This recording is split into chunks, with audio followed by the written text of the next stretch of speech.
Well, you don't know how much I've looked forward to having everybody here and doing this, because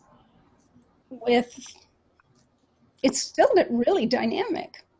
If you guys got a chance to see the 2 panel, they still, it was a really good panel from my perspective. Okay, guys. What I'd like to do is have you introduce yourself. Let's go. The whole gang's here. The gang let's is do this. here. Let's do this. Okay, so Catherine? I want to begin by having you give your name, how long you've known about the Enneagram, where you live, and kind of your age bracket, just to show how the views are the same. What I mentioned to the smaller group is that we have these feelings and thoughts from a very young age. And years ago, I was considered pretty outrageous to do a panel with Spencer when he was 10 or 11 years old. I think you were 10, probably between 10 and 11. And it was really dynamic to see a 10-year-old and a 7-year-old high-fiving each other throughout the panel, like literally getting up and high-fiving each other because they related so much to one another, because they were the same instinct, they were the same tritype, and it was phenomenal to see. I wish I had that on tape, actually. I have another one of Spencer on tape when he wanted to have an interviewing session, because I was interviewing person after person after person. And he goes, I want to do what they're doing. I go, you already know the Enneagram. And he said, no, I want to do it. So I did. So he's online. The poor guy. I'm going to get put on blast this whole time, aren't I? Yeah. Yeah. Sorry about that, Spence. It's Comes fine. with the territory. It does. Yeah. Do you want to begin, Spencer? Since I just talked about you? Sure. Do I just Your say name? whatever comes to my mind? Oh, that stuff. Okay. So yeah. So hello, I'm Spencer Chernick. I am a sexual social self-pres 846. And I'm an ENFP. And as she's made abundantly clear, I am also her son. That you're also what? Your son. Oh, yes. Did I do that right, or did I leave out things? Am I also supposed to? Okay. You're supposed to say you're an ENFP. Okay. ENFP. Got it. Yeah. Okay. Got it. Yeah. Okay. Deb? Yeah, Deborah Eaton, sexual, social, self-pres. Sexual and social are pretty close. 873 INFJ. I live in Cincinnati, Ohio, and I also live in Asheville, North Carolina.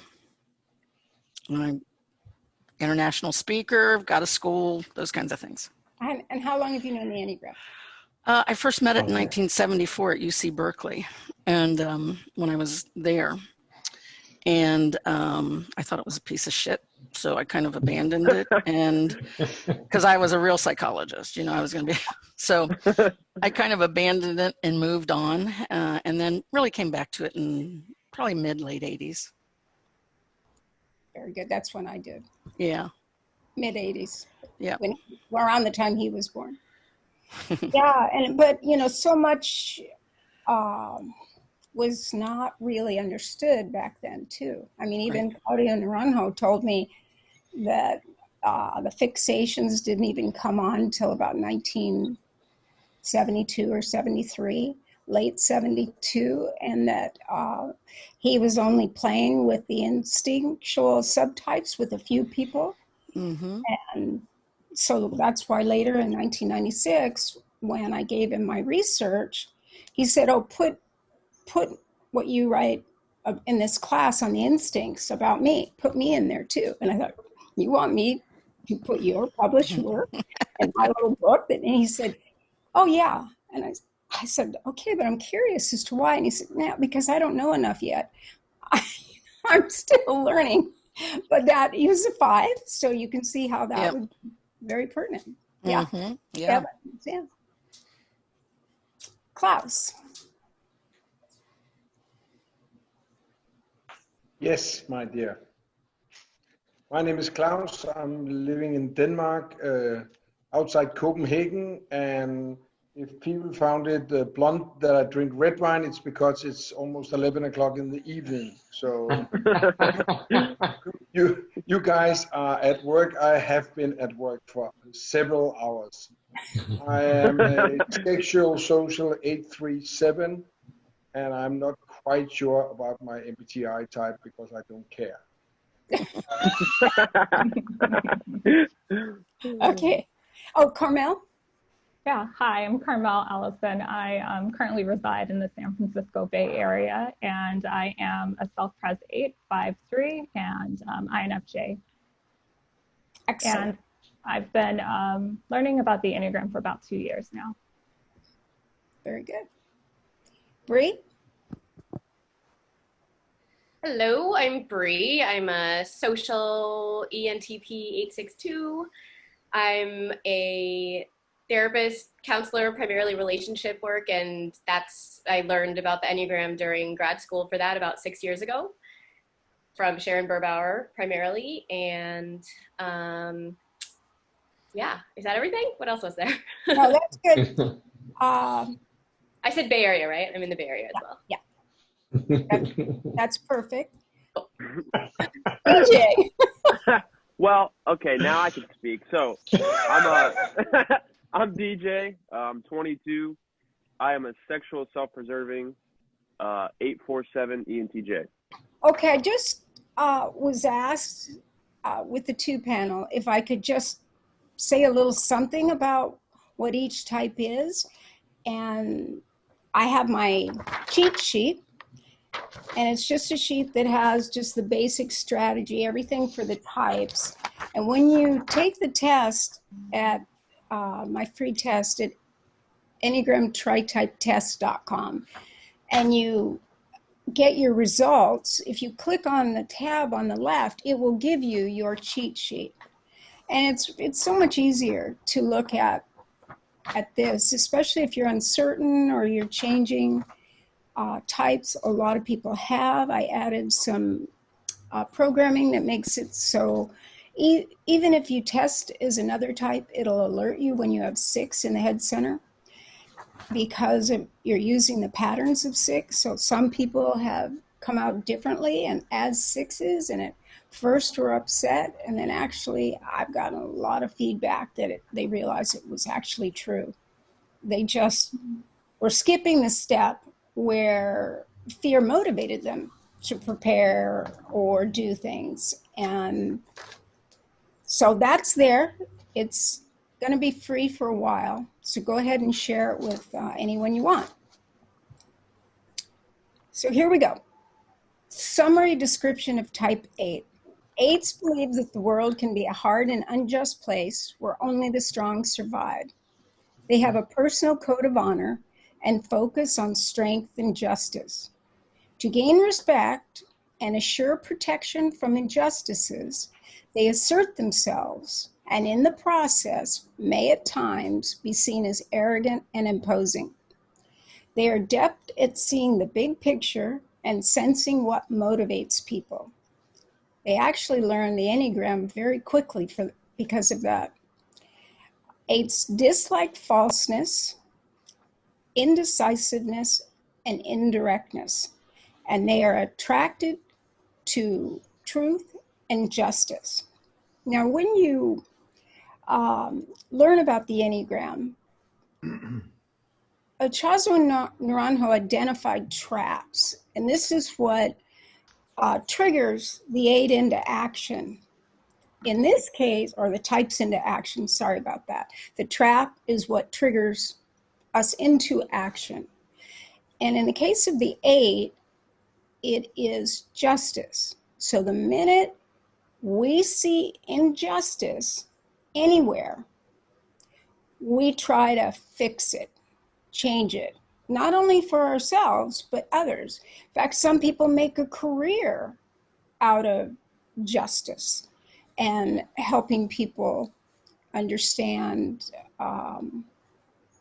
what went wrong and getting them back on track. But most importantly, speaking up for others, even at the risk of having something affect you as an 8.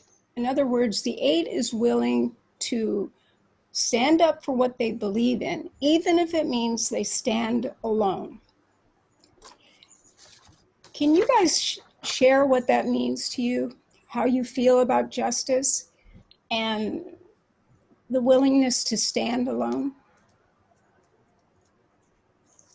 I'm currently going through something with one of my partners. I'm poly, and he is, in my opinion, being wronged by Kaiser, his insurance and medical organization. And I'm trying my best to not find myself in a dispute with him in defense of him. And this is something that's come up a lot in my life, where the person who I'm trying to protect gets upset with me for protecting them in some way, because not because they feel like I'm insinuating that they're helpless, but because they just don't think the fight is worth fighting. They're conflict avoidant, which I find 80 to 90% of people are. And he's just like, it's fine, whatever it is, what it is, I'll deal with it, you know, it'll work out. And I'm like, things don't work out unless you make them work out. Like, I'll handle it, you know, and I'm trying to like reel myself in so I don't fight with him, because that's not my intention. But yeah, this is a very common issue in my life. And how do you stand alone? What is your experience of standing alone? Oh, I'd have to think about specific examples, but the sensation of that, I feel alone even in this battle. I feel like I'm trying to figure out a way that I can begin the fight with Kaiser without him having to know about it. But I keep playing it out to a point where he's ultimately upset with me. This happened with my mother's insurance as well. I was trying to say that I wanted to complain about them not caring for her the way I thought they should, and she's trying to talk me out of it. And I'm like sort of wanting to shut them all down so that I can just fight the fight for them. And yeah, it feels very common. I can't quite pin down a specific. Well, you know that the 268 tritype that's social in any combination, 862, 826, 268, any of the 6 combinations, is extraordinarily focused on helping people. And then the other is the 368 tritype, and especially the 6, the counterphobic 6 with that tritype. They think they're 8s. All of them think they're 8s, but actually in the case of the 368, it's just that the tritype perfectly describes the way 8 was taught when it was incompletely taught. So you can't blame them for mistyping it word for word, but the desire to move in and help in service of others, even if the person is saying, no, you know, doesn't matter, is when 8 and 2 come together. There's just a strong need to make a difference that way. Now, a lot of combinations can do it, but also being social, it's very noteworthy to mention that. Thank you, Bree. How about you, Carmel? Yeah, I think I really identify with what Bree mentioned, especially with the Kaiser piece, because recently I've also had to advocate for clients that I have. I work with a lot of high achieving Black women, and specifically in my work with them, some of them look to expand their families and to heal from relational trauma. And so during this pandemic, you know, there have been a lot of systems in place at Kaiser around, you know, the kind of support that women have as they're going through their pregnancy, and also as they're going through labor and delivery. And specifically because of the fatality rate or mortality rate of Black women who are giving birth, I found that clients were being denied some of the services that they especially need, and advocating for that to make sure that, you know, there's a recognition that this is something different when it comes to Black women. And I think it's something that I take personally, that sense of advocating And I feel like there's an integrity with that piece too. And the integrity is not only advocating for what they deserve and need, but I think also it's a way for me to also not feel powerless in this world. Yeah, and the important thing here is that of the 7 8s, my panelists and myself, 4 are therapists and 3 are coaches. So it really flies in the face of a lot of descriptors of 8 because it's a defense strategy. It's not a behavioral issue. Thank you so much for that. So it's going to be amplified by, in this case, the fact that you are fighting for justice overall. You're going to go that one step beyond. But I would guess you just would do that in life. Yeah. Anywhere.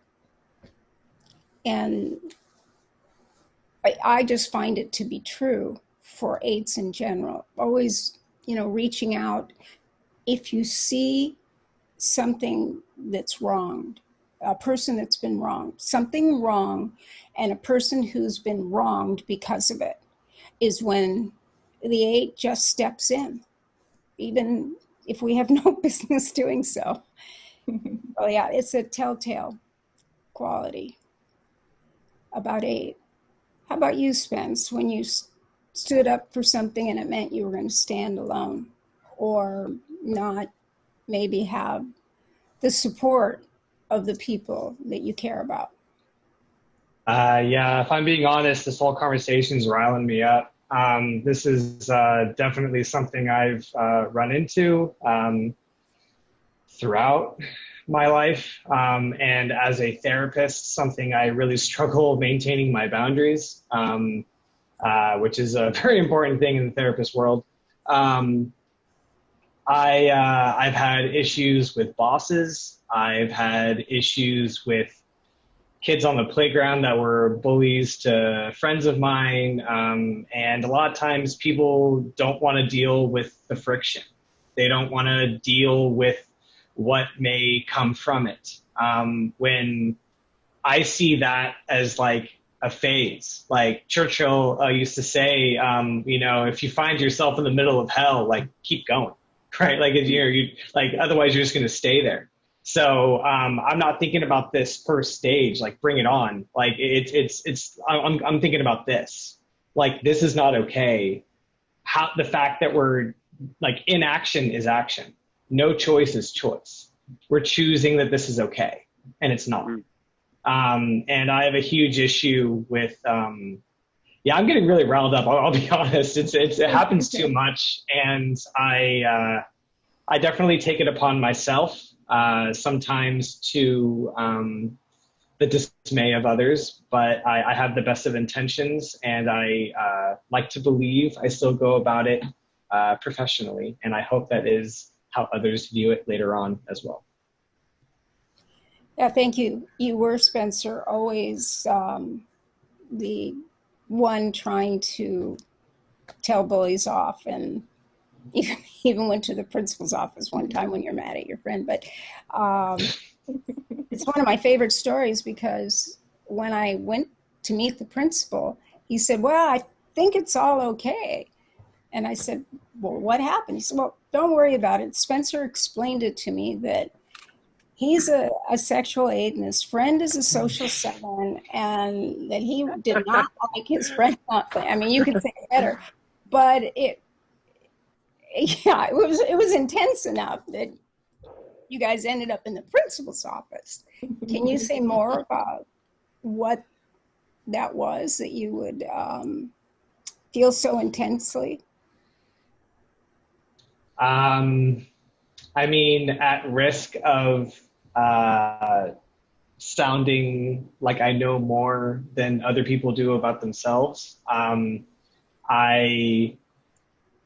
don't super remember the specifics of that, but I just, you're referring to Daniel, obviously. And I just remember Daniel not doing what I knew he really wanted, because he didn't want to upset the group, which of course for a social 7 would just be a complete nightmare. So in the moment, I did not. 9 too. Yeah. Right. Yeah. So yeah, like conflict. Yeah. I could go on and on about that. And I wanted to protect him, and I was upset that he wasn't doing, like, he was being really passive about it, you know, like, it wasn't doing himself any justice. It wasn't helping the situation anymore. No one else understood anymore afterwards, which just results in the same thing happening again in the future. Like, that's literally how patterns repeat, is if there's no change. If nothing changes, nothing changes. So round and round we go. And merry-go-rounds are great when you're like a kid and it's good times, but otherwise it's just not. And so I was upset, and I took action because I saw that it was one of those not good merry-go-rounds, and that created conflict because it brought up all of his anxiety and all of his stress and, you know, potential issues that I would see as momentary. And then when I was able to step back at the wise age of, I don't know what I was, like 7, you know, like 8 years old, I reflected and realized that it was just me being very passionate about my close relationship and being dominant as an 8 as a result. And he was just a social 7 who just wanted everything to be happy and fine and positive and sunshine and rainbows. So, you know, I was coming in with a storm, and he was like, nah. So, yeah. And as the 846 and the sexual issue, that's what would trigger you the most, because our instinct is how we're getting triggered.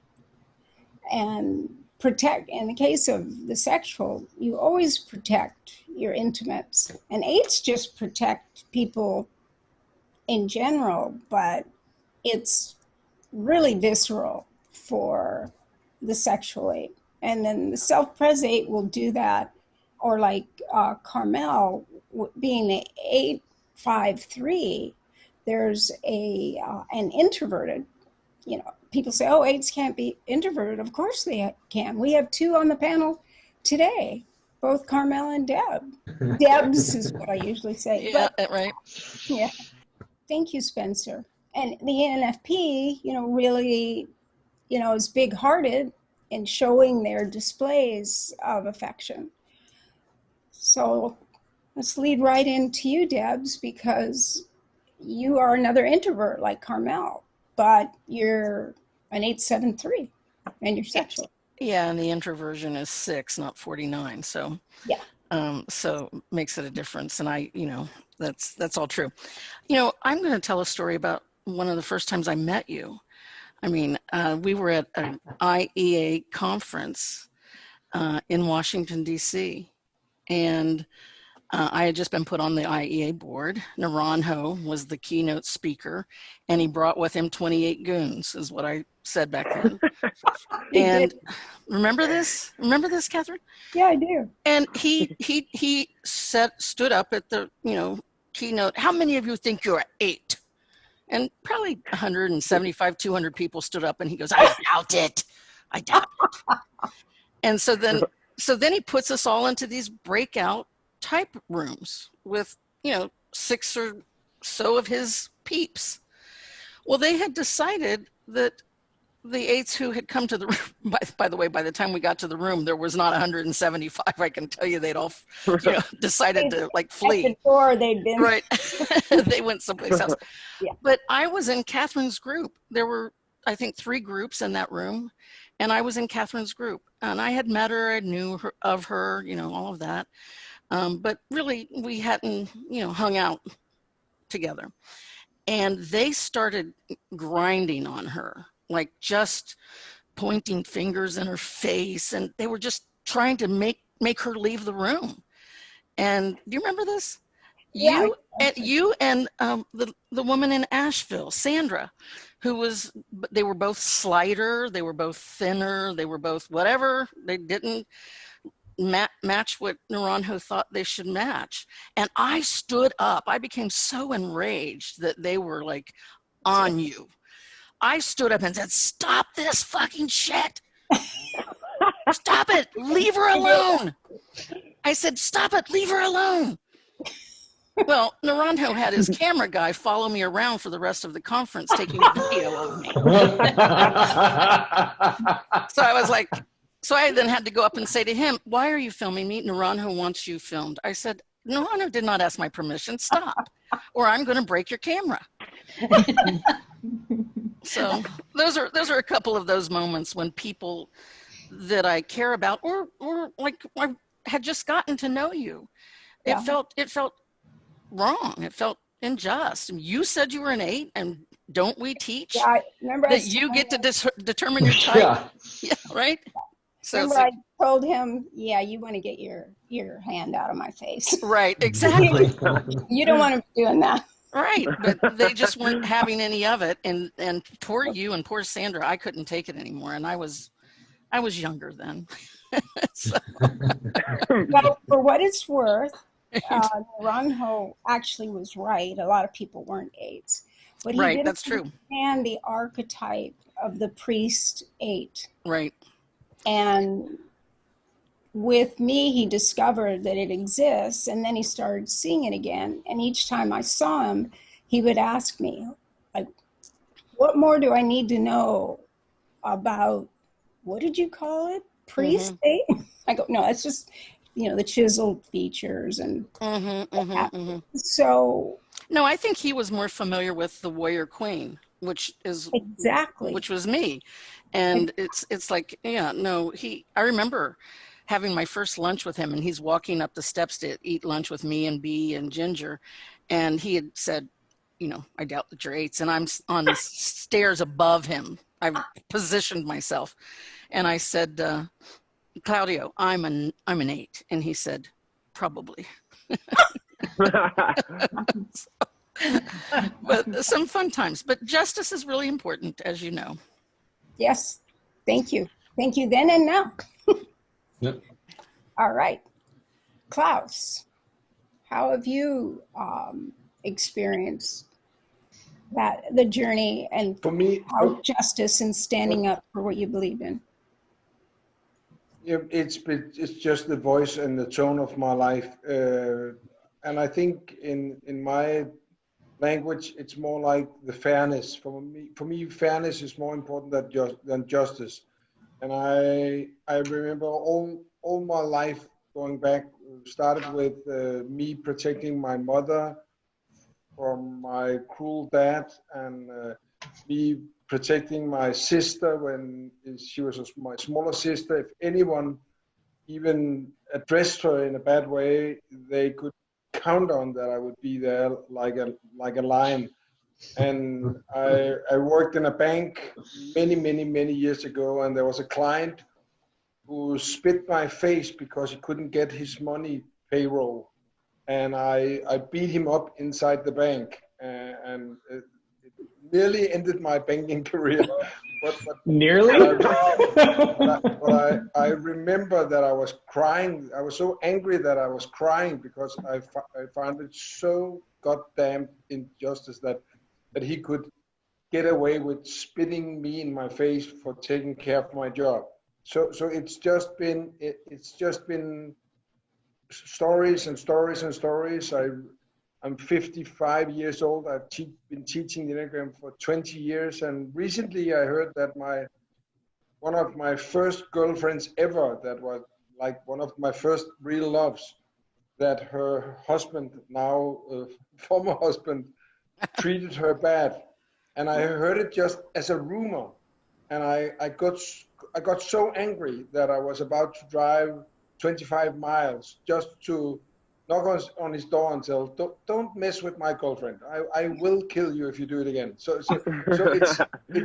it's just, if you push that button and it erases the, I think it's easy to say the anger because that's the part of it, but it's actually more like a sadness that becomes to anger.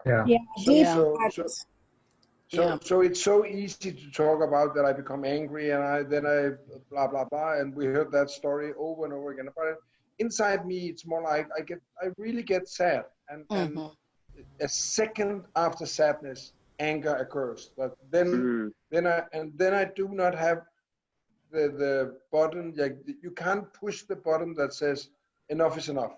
Right. So it's like I remember I've heard it many times, even at work and so on, that it's like if a lion starts eating an animal, it's like when I smell the blood and I get angry. There's no turning back. Yeah, that's really important, Klaus. And of course, you're addressing the fact that eights are gut type and that we're visceral. And each gut type, 8, 9, and 1, all are managing anger as the first impulse. Like the 9 is resistant, but angry inside, and their defense is not doing. That's how they can express anger on a regular basis. And the 1 is angry, but has like a rule or something they've got that lets them know they're right and that the other person is wrong about something. But it's seething anger, but it's there. In fact, I've done anger management work with all 9 types. It's one of the biggest misnomers that if someone's angry, they're an 8. But what you're addressing here, actually, all of you, is that there's a big injustice, which is unfairness, actually. In the mind and heart and gut of an 8, unfairness is unjust.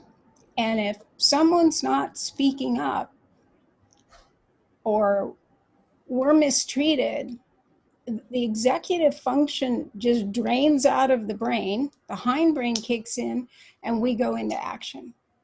And it's really hard to learn how to temper that so that we are not overreacting to the point where we do or say too much. But it feels unbelievably painful to do nothing. With respect to anger, it's that visceral biological imperative that we need a type that's going to step in, that's going to react, that's going to do something and not hesitate. And not just for ourselves. This is a key issue. Like even the grumpiest kind of junkyard 8 that doesn't care, I'm just fine here. Yeah, I don't need anything. And, kind of the junkyard dog of the 8s. If they see something not right, they'll handle it too. Because it's a biological imperative. Each Enneagram type, and I believe Tritype because it's more specific, and our instinct is what we're meant to do, and that we need all 9 types, all stackings of the instincts, all stacking of the Tritypes, so that more is covered in life and in the world, that we all contribute something. So with the 8, it's this visceral reactivity. And if we didn't, a lot of things wouldn't work out very well. But we're like generals in an army. If there's a war going on, people love us. But in peacetime, they can think we're like a little bit of like a bull in a china shop, because it's always a little war for us. And 8s use a lot of war metaphors. Thank you.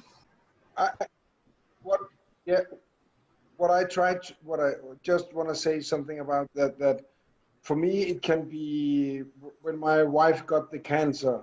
I find it so injustice that a healthy woman, 45 years old, got cancer, and I didn't know who to beat, the doctors, the medical industry, whoever.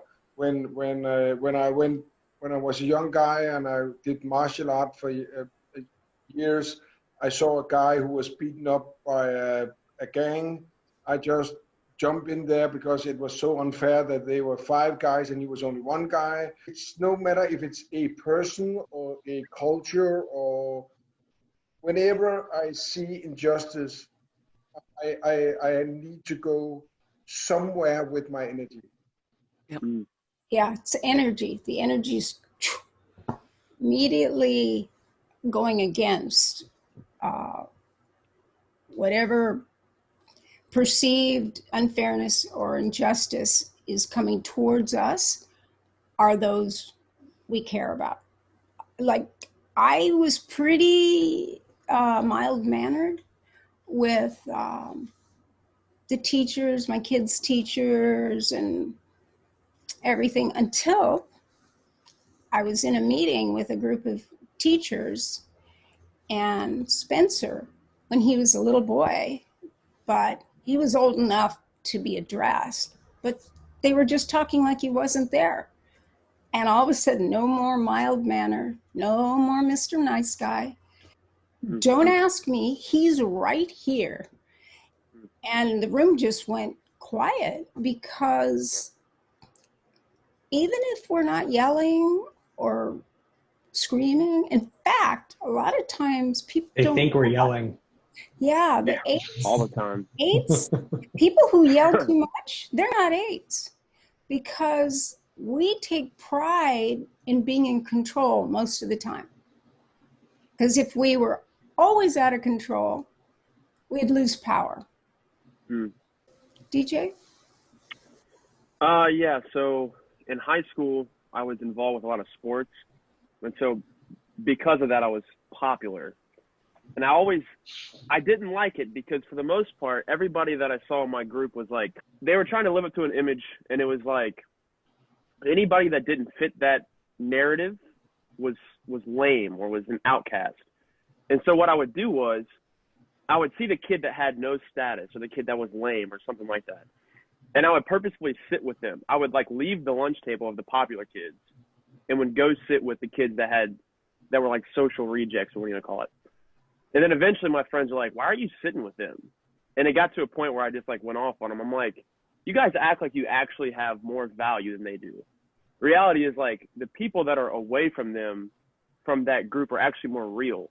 And so it just really started to piss me off. And I would do stuff like that where I would go against the grain. I didn't like the innate hypocrisy that existed in these kind of like little social pockets.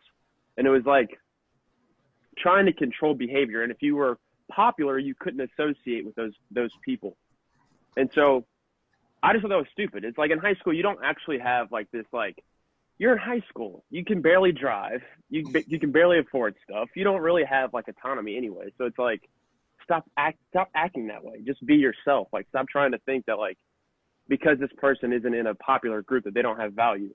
So I would do stuff like that to where I didn't have my own group.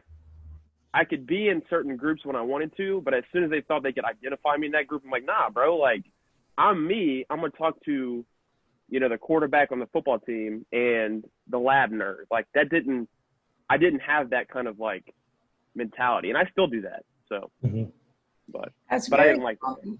That's very common with 8. You see everybody the same, and a lot of the sexual 8s in particular are put off by the social need for grouping. I mean, it's still a natural thing. It's also a biological imperative. But the sexual type in each Enneagram type is the change element. So in the case of the 8, the sexual 8 is changing the status quo of whatever was acceptable before. It's going to be challenged. And having the 847 Tritype is also very forward thinking. That's why it's called the messenger. It was the one word that all 3 types in the Tritype would agree on. I like some other ones, but anyhow, you have to make them all happen. And in a way, you're speaking to that part of the 8's independence, that we're our own person. Even if we have a group of friends, we're never limited by those friends. We will do anything and everything for them, but we won't do what they want if we think it's something unfair, unjust, or just not us. We won't limit ourselves. Thank you, DJ. Now, the ENTJ would probably have a pretty specific way of doing that. And you mentioned your particular strategy. But just like with a show of hands by the eights, how many eights would do that too? That the autonomy and the independence was the greater factor. Yeah, pretty much. Okay, so now I want to have you help people understand why the world feels hostile to you. And originally it was believed by Ichazo and Naranjo in particular as a psychiatrist, that it was nurture, because everything had been nature. And then in the 60s, there was that upheaval, and the trend was, no, it was nurture. And as you know, the 60s were ushering in a whole new perspective, focusing on being not like our parents that followed the little cookie cutter, in our opinion, format. And then, of course, brain science came in. And of course, it's biological. But how we function and how much we respond rather than react is based on those childhood experiences. So what did you notice in your childhood with your parenting, someone that had power over you? It could even be a neighbor or a teacher, a school, some sort of organized way that you felt governed, and you couldn't see them as any better or have any more power over you than the person sitting next to you. It's one of the problems of 8 that when we're children, we talk to adults just as though, you know, they were the same. But it doesn't go over real well with the teachers or grandparents. Yeah, they don't like it. Any 8s want to answer that one? I would say for me, so my dad's also an 8, and so he would it was like whatever he said, the rules that he made, you couldn't question them, and you couldn't most of them didn't make sense. And so I'd ask him, like, okay, but why am I doing this? And he used this fallacy of circular reasoning. He's like, because I said so. And I'm like, that doesn't make it right. And I couldn't take that kind of like, if you can't give me a legitimate reason as to why you're enforcing this rule, why should I do it? And also like that element of like, because someone's older than you, therefore you have to listen and respect them. I'm like, respect is earned on both ends. So if I'm 5 years old and I have my opinion and you're saying, well, you're just a 5-year-old, then I'm like, you're 65 and your opinion's stupid. So, I mean, it's like, you know what I'm saying? It's like, it should go both ways. There should be humility between someone who's above you and yourself. And that's the part that I never understood, but still don't, so.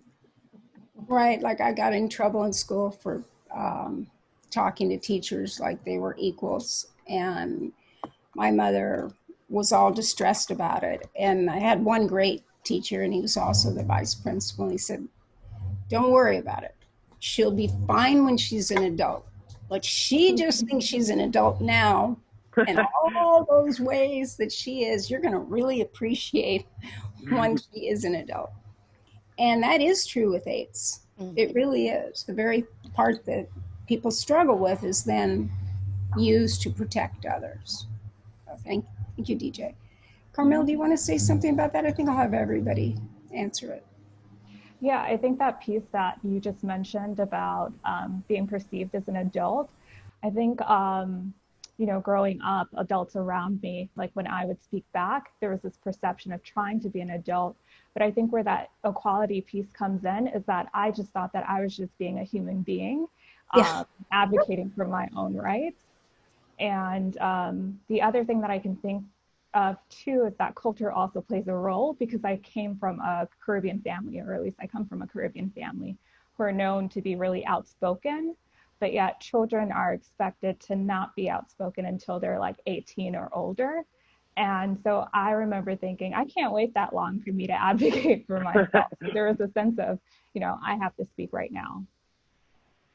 Yeah, that's very true. There's the impulsivity that 8 has to speak the truth, and then it's amplified by different instinctual combinations and Tritypes stacking.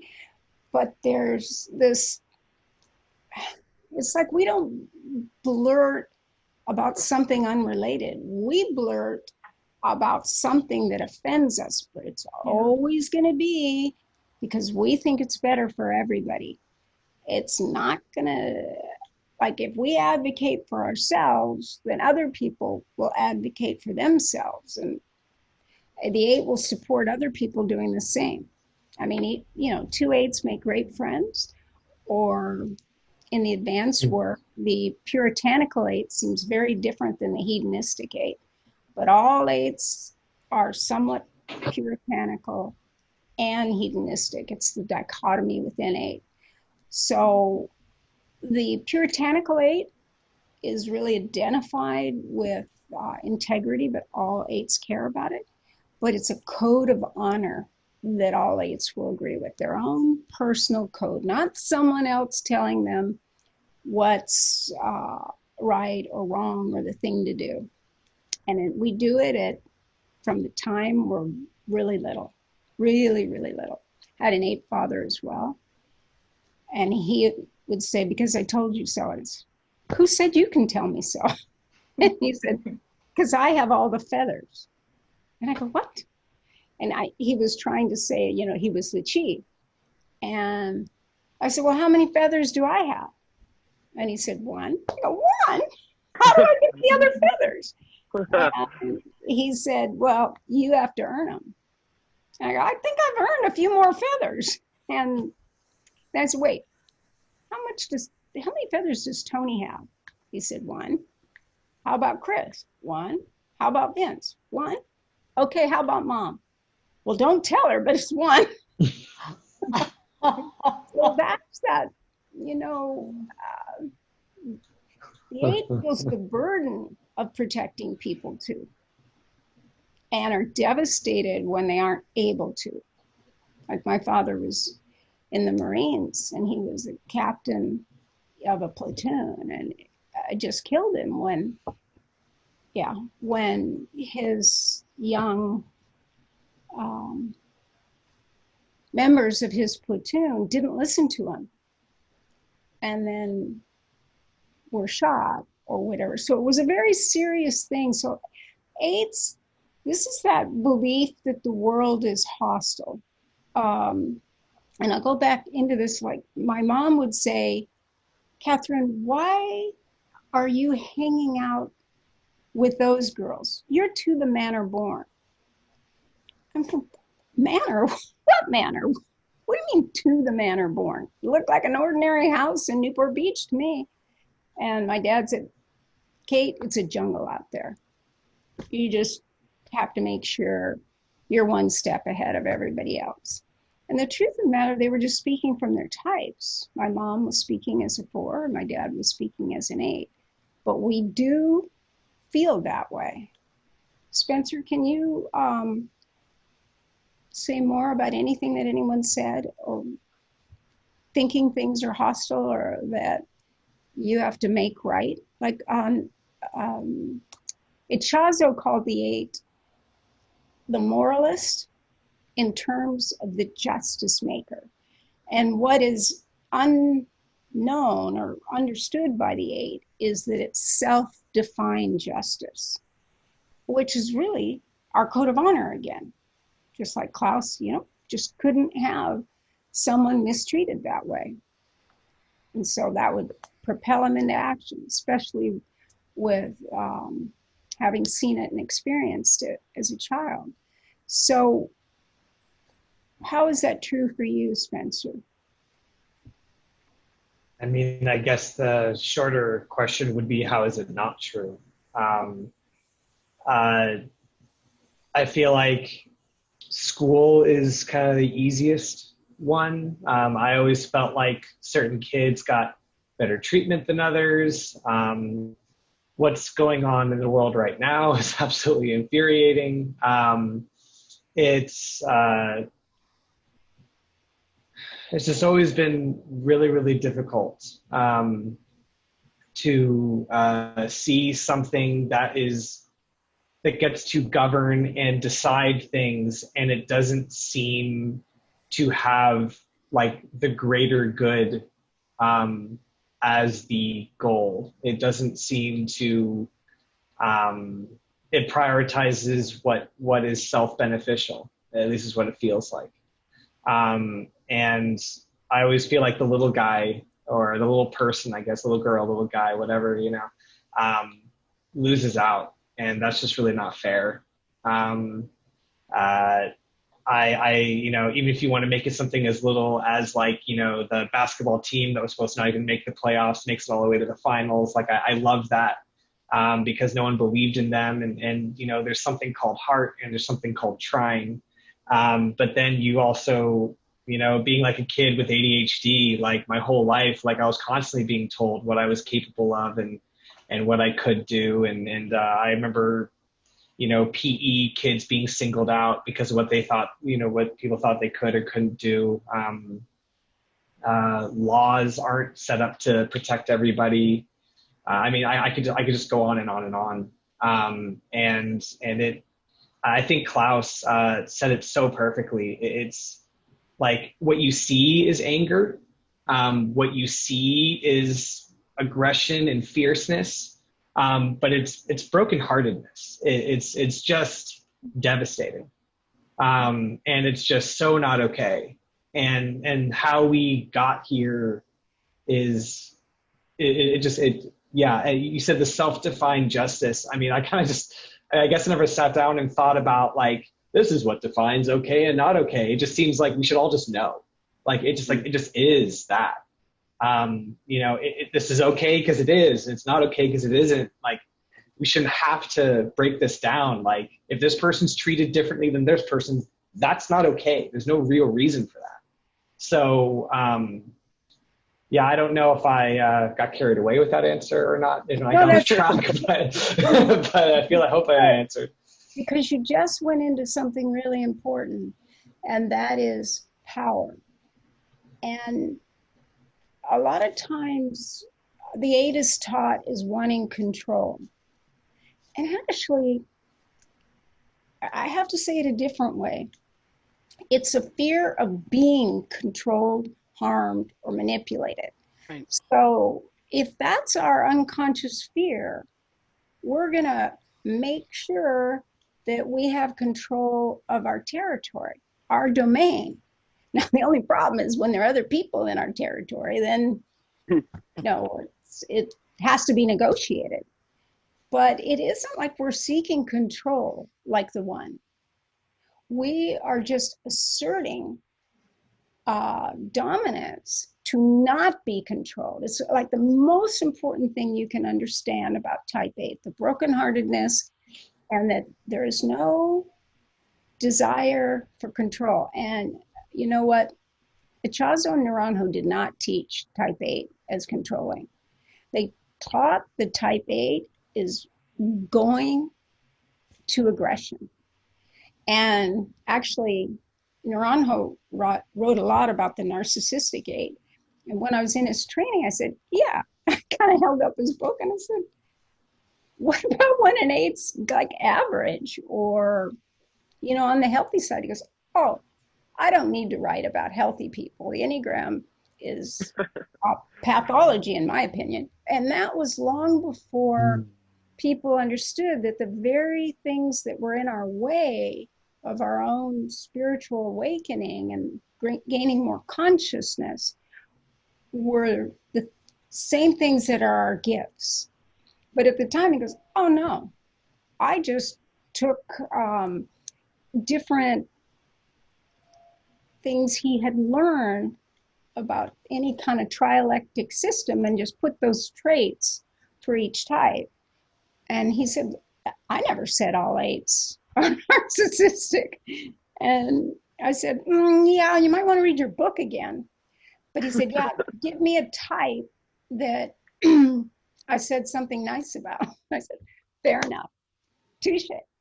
So he wanted to point out the defense strategy. And I'll go into teasing later, but I want to finish with this move into why we assert. One part of it is because we can't tolerate suffering. And it's so unbearable to us that we have to do something, even if we go down. You know, when I was a kid, when I changed schools, there were people that threatened to beat me up because I took their friends away, in their opinion, because I was the new kid and that was kind of fun. So they wanted to play with me, but the other friends didn't like it. And so they said they were going to meet me at the baseball diamond after school. And I said, you got it. What time after school? Because we end school at 2:40. I'll just need to run to the bathroom. How about if we meet at 2:45? Is that good? Do you think they showed up? No, because they really didn't know what to do when I said, great, and went right to asserting. And one was really tall, and I would have fought, even if I went down. Now, is that always wise? No. But it is why 8s don't like to fully engage in anger or our heartbreak, because it's like a betrayal. But once we have, then we see red. And whereas the counterphobic 6 is kind of always being provocative, the 8 can be provocative too. We tease. And Naranjo is right, 8s are sadistic. But a healthy 8 is just teasing, like calling Debs, or having nicknames for people that I really like. So just teasing someone or calling you baby sir, it's just being provocative in a way to make contact, to say, hey, let's play. So Debs, how would you add to that or modify that in any way? Yeah, back to the hostility piece. I can tell you at 65, the only hostility that I really have is towards, injustices, and I'm white, old, well off, and privileged. And so the injustices that come up for me are Black Lives Matter, black and brown skin, people who believe that everything is fair and equal, and who really can't see the inequality and injustices. Those kinds of things bother me.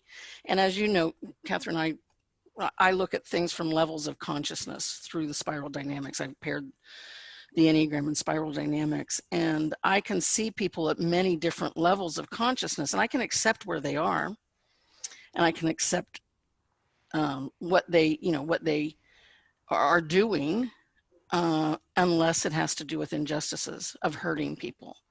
The biggest with conscious intent. Yes, with conscious intent. Having said that, I don't feel like the world is a hostile place for me. I have a very big spiritual practice and a very big 7 wing. I can positively reframe just about anything. And I have to say, I just noticed in myself, Bree had her hand up several times while you were talking. And Bree, I want to pass it off to you, honey. You go for it. Oh, thank you. There were so many things that were said that I wanted to speak to. I've got a million notes here, so I'll try to pick one and go with it, or maybe 2. One of the ones was about the idea of, and I couldn't agree with you more, Deb, of course. I mean, I hope that we all are on the same page about that one. it's almost even hard to think about. But it's okay if we aren't. In my book, it's okay if we aren't on the same page, because I know that some people have a different way of looking at things, and it's not, for me, it's not about Republican or Democrat. It's about character. Yeah, absolutely. About justice. Absolutely. So yeah. That, and one of the things, Katherine, that you were saying was about, like, do we want power? Like, do we want to be in control? And I'm curious, like, this is sort of a question to all of you on the panel, is because here we're all coaches and therapists, which are primarily, self-employed, or maybe we work for an organization of some sort, but we're very much the master of our own domains. And I think that in my life prior to having this career, I worked a million jobs. I worked in restaurants and service and hospitality and all these things. And the very few times I had a boss that I actually thought deserved the power, was good with it, was kind and fair and equitable and responsible and a good communicator, I was so grateful to have somebody who was theoretically in charge of me that I felt deserved that charge. And it was so few times. I could probably count on two fingers. And I think, I'm just curious if that's an experience you've all had, where, like, you would just be chomping at the bit for someone to be in charge of you that actually deserves that charge. It's such a thing to me, like, I don't want to be in control. I don't even want to hold all the anger. Like, if I'm in a room with people and I know I'm the one who's going to hold the aggression about an injustice, I'll do it. But if anyone else cares to speak up and hold that, I am so happy to like sit down and relax for a moment and allow someone else to do that, especially if it's not an 8, especially if it's someone who I don't feel normally does represent that part of themselves. It's like a relief and a delight to experience someone else taking that kind of charge in a way that I really respect. Does this sound?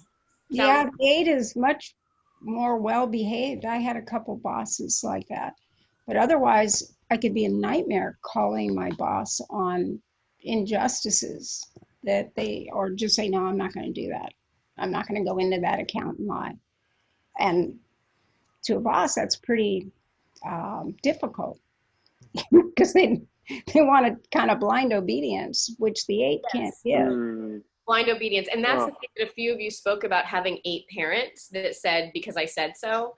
And I was going to say to that, I did not have 8 parents. I'm pretty sure I had a 9 and a 1 or a 2, and not very healthy. And they also threw that because I said so stuff at me. And to me, like, a healthy 8, and this is me being judgy, and please feel free to smack me about it, but I feel like if they were a healthy 8, they would never say because I said so. They would be happy to back up their point. They would have reasons. They would be right, and at least so right as that they would be comfortable explaining why.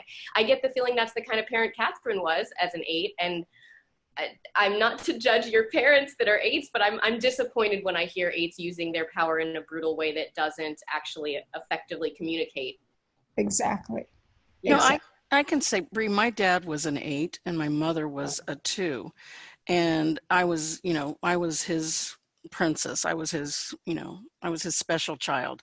I was the first of 5. And my mother was the problem. She was really unhealthy and had a rivalry with me because my dad liked me so much, and that kind of thing. So she was in my way of thinking about it, my primary abuser inside the home. My dad was actually more of a protector.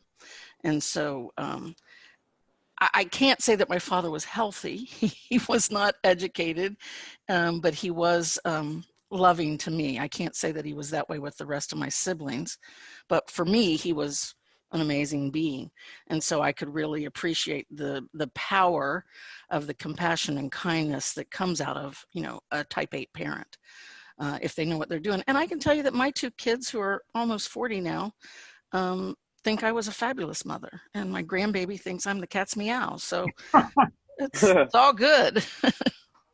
We just got to get it. We just got to make sure that we understand that I like what Katherine said, and many of you have said, that it's not about us controlling. It's about not being controlled.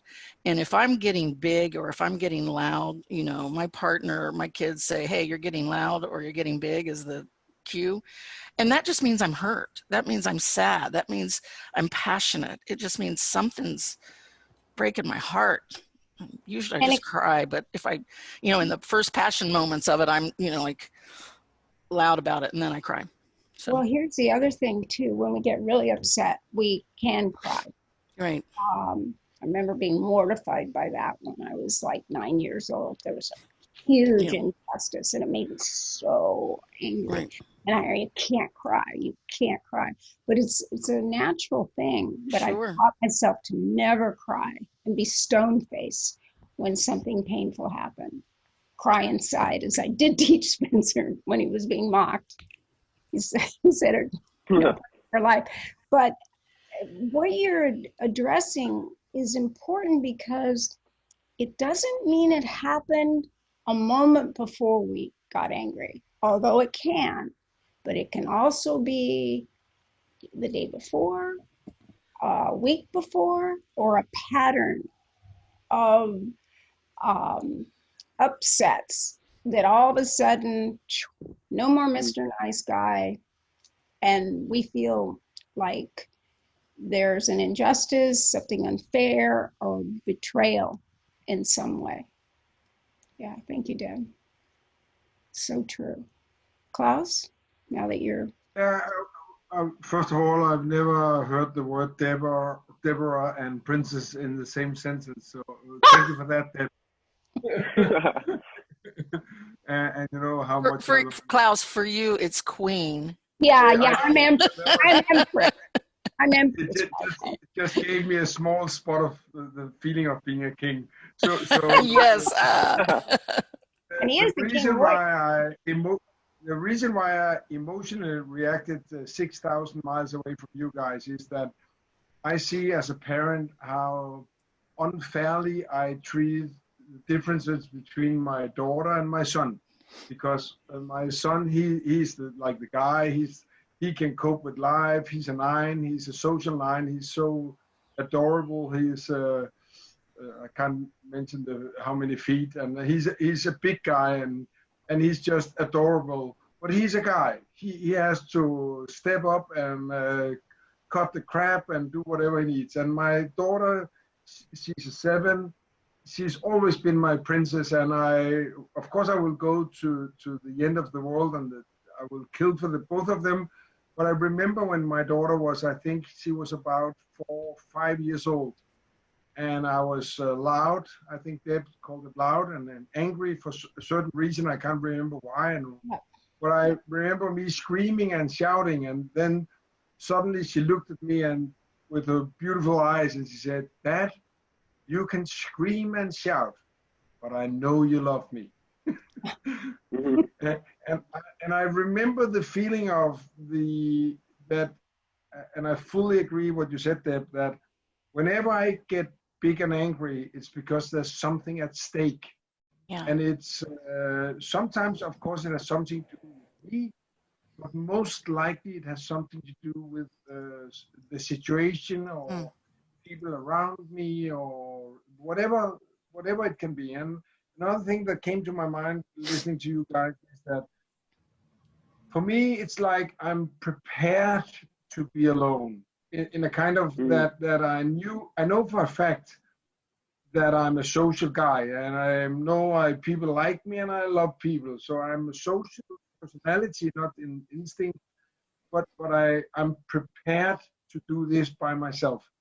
And it's almost like an inner voice that even though I go left or right, whatever that means, I'm prepared that in the end, nobody will follow, and I will do it by myself. To go it alone. It's always there that we may just have to go it alone. And, a lot of leadership has been put onto 8s, and 8s are natural born leaders, but we're not trying to lead. We're just doing what we do. And if we're fair and just, people do want us as their boss or their parent or their friend. And the 8 will either fall into a position of leadership or they'll be considered a problem. Never anything in between. I had teachers who loved me and many teachers who hated me. They just thought that I was really smart, had a high IQ, and I wasn't applying myself. I had dyslexia. I was ADHD. Sitting still was impossible. So if they understood how I learned, how I did things, got along great. But it's tough for eights for that reason. And we do always think, okay, we'll go it alone. That's probably what we'll have to do. We're not saying follow me. Even the social eight even the social eight is not saying follow me. It happens. It just happens. DJ? I just want to, I want to comment on that because I feel like for me, I never had to seek positions of leadership or try to take control of situations. I feel like naturally I was able to have people gravitate towards me, which I kind of rejected because there's so much, it gets too like clingy when you have all these people come on to you and latch onto you. And I feel like, a lot of times I'll say certain things that can kind of make people like, oh man, that's interesting. And it creates like a magnetism towards me, which I don't like that. I don't like people coming on like, hey, I need advice on this. I'm like, I don't know. I'm 22. Why would you think I would know the answer to this? So, people asking me deep existential questions. I'm like, I don't know. So, I could do that where I would be on the, baseball teams and football teams and stuff where I was going my own course and I was kind of like a train. I'm not stopping where I'm going.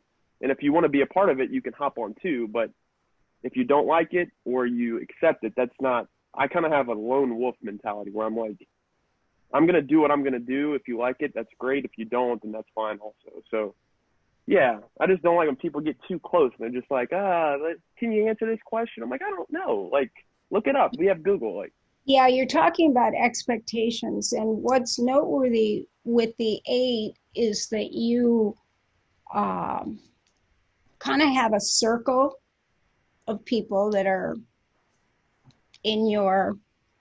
allowed in your space, and they're given like a ticket to be a part of that. But if they violate one of the 8 rules and that code of honor, or they do something that is unacceptable, then that ticket is taken away. It was years ago, it was the ticket at Disneyland where you could go on any ride. And then people think, oh yeah, then the 8 just cuts you off. Yeah, but it's very hard for an 8 to stay cut off unless you've done it repeatedly and you're hurting other people. Then the 8, no, that's when that door wall goes, the door comes down, the big door, not a little door. But like behind a moat in a castle, I just can't do that anymore. But it'll usually the moment when we just assert that way is when they've just crossed every boundary and with multiple people or someone we care about. That's why it's so hard. We have to really learn to use our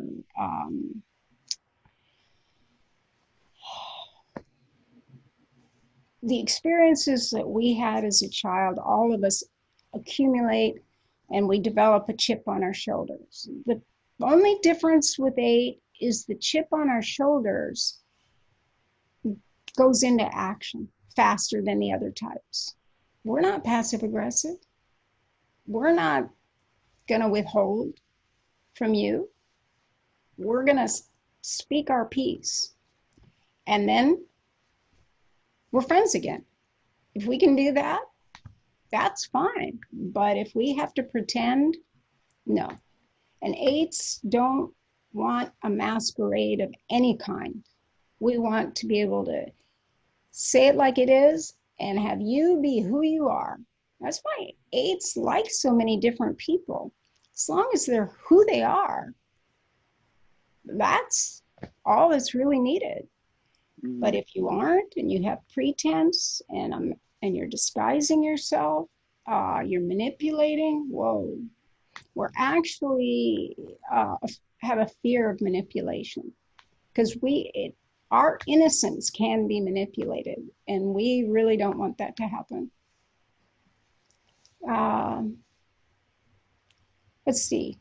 Carmel, do you have anything to say on that? Yeah, I think that stands out to me, that fear of being manipulated, because I was actually raised by a mom who I identify as a 2. She hasn't been typed, but some of the things that I remember about her and her giving nature, there always seemed to be something involved that she wanted, but wasn't direct enough to say what she wanted. And I remember being young, looking at that and kind of being outspoken about, if you would just be honest about what you want, like that would be much clearer for everyone involved. And so I think that piece often created a power struggle between myself and my mom. Yeah, it would amplify it for sure, because you as an 8 would naturally be that way. Yeah. So if her style was the very opposite, it can be troublesome. And each type has something in common with each other type, and something we're diametrically opposite, but we're all connected, and we all use all 9 types, but in what order and how do we get there? So that's a common dynamic. 8 2s either really like each other, but depends on the tritype and instinct, or they clash a lot, especially the female 8, because the female 8 is already doing a lot of stuff that 2s do. So we're not as appreciative of their help. It kind of can feel hindering to us when the 2 is unaware of what they're doing and we're unaware that we're 8s. It can feel really uncomfortable, like we need to separate from it or not, again, be manipulated by it. Thank you. Spence? Yeah. I mean,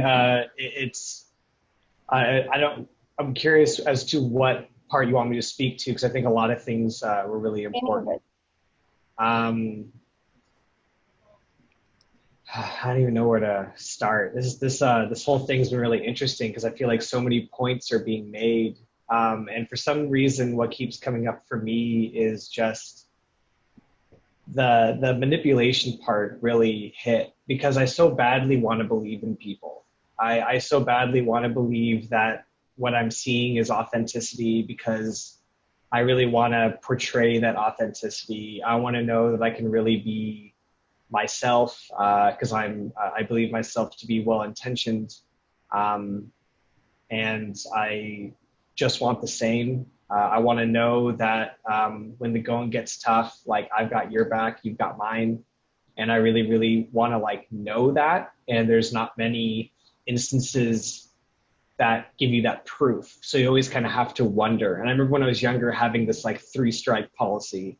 And obviously something could be worth more than 1 strike. If it's big enough, that's just 3 strikes, you're out. Sorry, you don't get into the pitch. But the manipulation, I find that kind of hit me the hardest, especially with intimate relationships, because I will so happily self-sacrifice to make things easier for you, to protect you, to make your life easier. And the moment that it's realized that you picked up on that, and I've actually attracted that out of you, because that is so my natural go-to,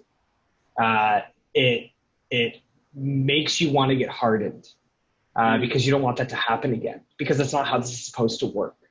I'm supposed to be my true self, and we're supposed to better each other. And it's not supposed to be this thing where like if this is like a bank, like you're constantly making withdrawals, I'm constantly making deposits, like my bank's gonna shut down, right? Like it's not gonna go well, you know. It's gonna be Bank of America all over again. So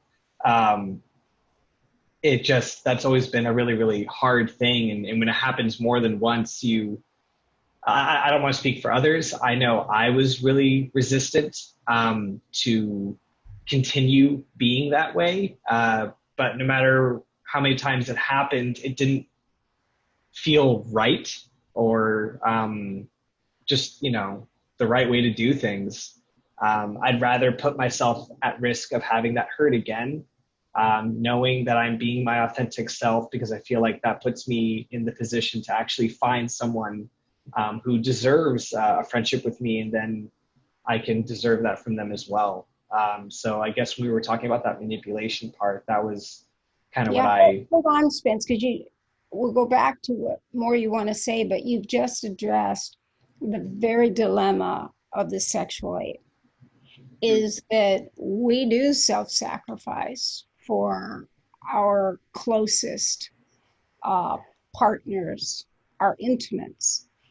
And then we're devastated if we're taken advantage of or betrayed. But what's universal for the 8, we don't want to be used.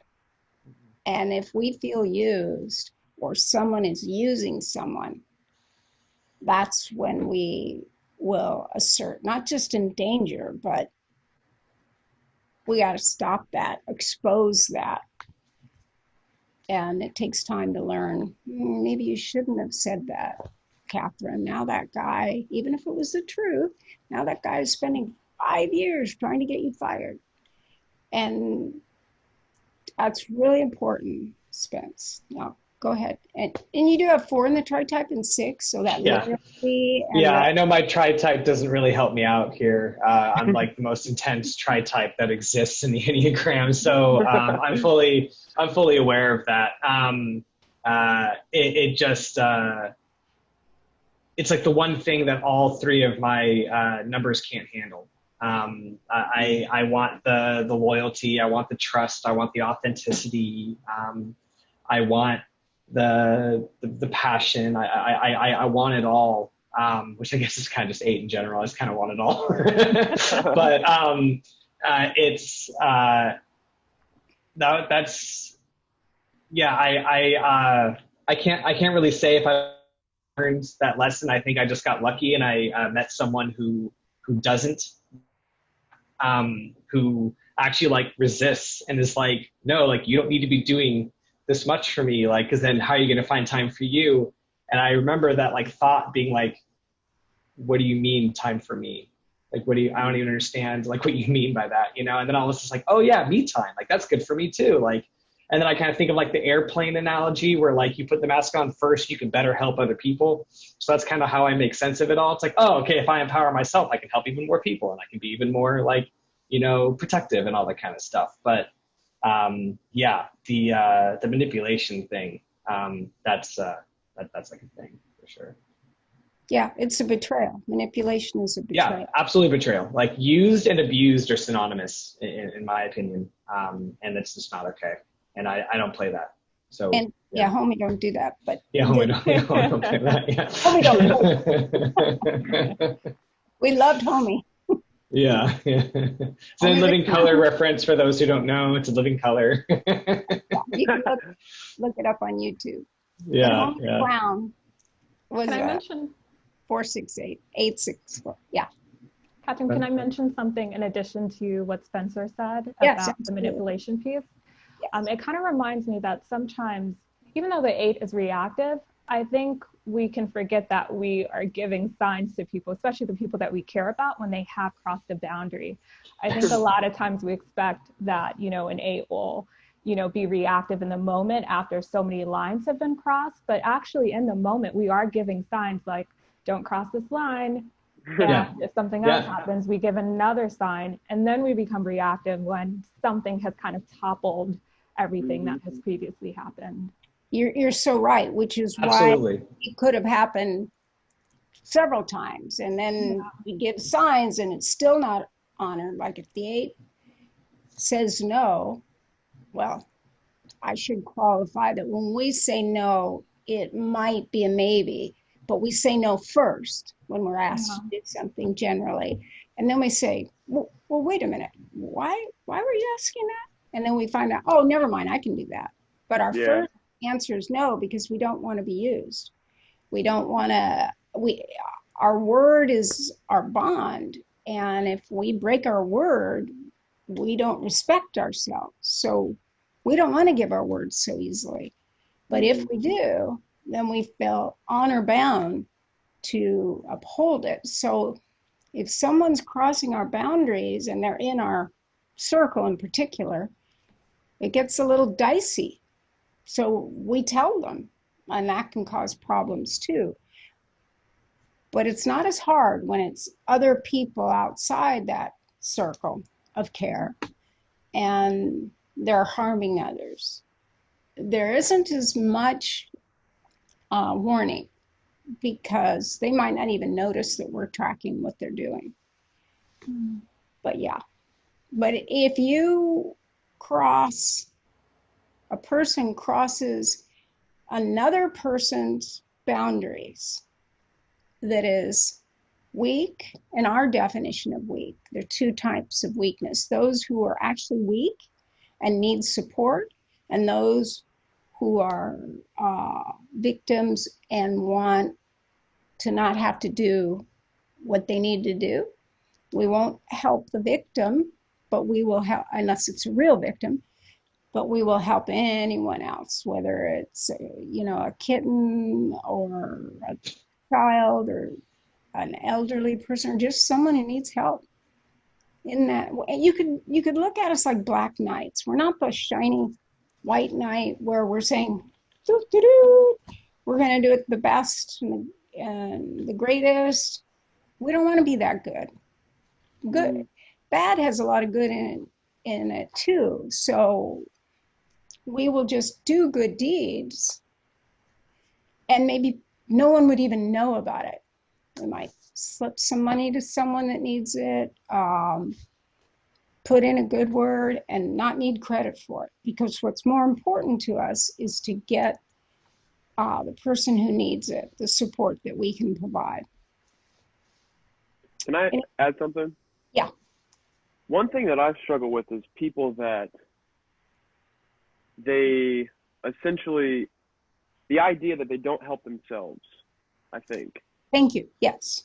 Yeah. I mean, there's people I find that will come to me and usually they're sixes. They're like, this is bothering me. I'm afraid of this. And I think I can be somewhat unempathetic because I'll give them the solution. I'm like, this is what you should do to solve that problem. And then they get mad at me because they're just like, well, you're not listening to me. I'm like, well, if you don't need if you're not asking for a solution, then I might not be the person for you. So I don't know. It just gets hard because it's like you're coming to me for a reason. And so I can't do it for you. I can only give you the tools to empower you so that you can do it on your own. And then I feel like I helped. When they come back and they're like, man, like, I did this and it worked. That makes me feel innocent and it breaks that wall down, and I'll get sentimental and probably start crying. Because I'm like, damn, like, here's this person that was going through a struggle, was weak by all intents and purposes, but with advice or with help, they were able to muster up their own strength that was organic to themselves and to produce the desired outcome. And that just makes me feel great because I'm like, man, like, you did it, not me, you did it. So, yeah, I don't know. Thank you very much, because the 8 will help we'd have random acts of valor. We can be kind too, but it's valor, kind of like the Equalizer, the TV show, the Equalizer. But we want to teach you how to do it for yourself. We're not the person that wants to go in and fix you over and over and over again or do it for you, but we want to give you the tools for you to do it. And that's another way to see the difference between an 8 and a really strong 2. The 2 has an identity around being the one that knows what's right for you, whereas the 8 just wants you to have the courage to handle it yourself. Thank you so much. Bree or Deb, do you have anything more to say on that subject? Bree, do you have anything you want to go first? You know, I think I resonated with what DJ said. It kind of goes back to that first anecdote that I brought up about both my mother, who I'm pretty sure is unhealthy too, and my partner, who I feel like weren't advocating enough for themselves in this medical situation. But I'm reminded of a thing that I don't know, this feels somehow relevant. When I was in college, undergrad, like 20 years ago, it was the beginning of the fight to legalize gay marriage. And I was like at the front of every picket line about this. I was like, just like screaming in people's faces about this. And, you know, I had several friends who, you know, like I consider myself queer, but I had like, you know, more like effeminate gay male friends or more masculine female, you know, lesbian friends. And oftentimes I would find myself in situations where I would be getting in people's faces who I felt were wrong and discriminatory about this. And I would be pulled back by my friends who were like, you've got to like stop drawing attention to us, to me, like you're going to get me in a fight that I can't deal with. And basically the lesson for me in that, which is something I've had to really remind myself of in fighting for things where I either appear as an ally and not an actual member of the community, or I am an ally and not an actual member of the community, which is privilege. And so like, if I'm this, you know, dainty, effeminate woman who primarily comes off as straight and I'm yelling at these straight guys in their faces, and then like my gay guy friend is with me and he's not wanting to have to fight this fight that might break out. And I used to get so upset, like we would argue. I would be like, how can you stand them saying things like this? Like, how can you listen to this, you know, this hate speech? How can you tolerate it? And, you know, my one friend in particular was like, you've got to recognize your privilege in this space. Yeah. And so to, you know, of course, he's like, of course, I love that you feel this way. I agree with everything you're saying, but there's a time and a place. And the idea of a time and a place is something that probably took me 15 to 20 years, and I'm still learning, because I just, when I feel like someone is just fucking wrong, I'm like, well, they're just wrong. And if somebody hits me and I end up in a fist fight, then I end up in a fist fight. But often I'm with someone who's like, well, I don't want to end up in the fist fight, and you're trying to fight my fight. And I'm like, but it's not just your fight, it's the fight for betterment all over. And it's like, it's just so much more complicated and nuanced than that. And I didn't observe nuance until many years and many complicated conversations with many people. Somehow that feels relevant. I don't know. It's a very, very good example of your tritype with social and being an extrovert and going after it. You are the type of 8 that will be on the front lines on whatever your fight is, for sure. But yeah, just your verb and just think about how the desire to help and fight for what's right for society would be so amplified by your tritype with extroversion. It's really intense. Yeah, thank you so much. I just love it when people answer like their type and tritype and their instinct. That's how important instinct is, by the way. When I did my research, I thought that it was going to be what was being taught at the time, that your type is dominant and the instinct is just a slight variation. But instead, I found that the instinct, because it was more primal, is running the show. And once that instinct is triggered, we're using our type to deal with, and our tritype to deal with the problem. Deb? Yeah, you know, here's what I can say, and maybe this has to do with age, but I can tell you that I have had betrayals, what I believed to have been betrayals at the time of them occurring. And you know, after reflecting, I have come to understand that all of those have been self-betrayals. and then I blamed somebody else for it. Mm. But I knew when I gave the extra, I knew when I showed up more. I knew that there was no reciprocity. I knew that whoever I was dealing with, mostly they've been transactional betrayals, and I knew that, and yet I continued to convince myself that the higher path, the best way, was to continue to show up loving and kind and compassionate, when really I just need to smash somebody's face. And and so over time, I can tell you that when I look back, 26 years of therapy, PhD in clinical psychology, organizational development, I can tell you for a fact it's been me every single time that betrayed myself. Every time. That's an important thing to learn. And the other thing, when we're younger eights, is that we don't have by the time we're about 18, we're fully empowered with our type. Mm-hmm. And in our early 20s, we are working that type, whatever Enneagram type we have. But with the 8, because we come on strong and we're always sensitive to betrayal, we're actually looking for betrayals. Yep. And it's not that we project a betrayal, it's just that we want people to be like us. But we aren't. That's all. So great as our own. We can betray people too. And that's not too much to ask, right? But it is self-betrayal. And if we stay in a scenario too long because we're trying to take the higher road, that's not being true to the moment. Mm-mm. And you can give people a chance and look for the higher essence of a person and the higher truth, but it doesn't mean you can live with that.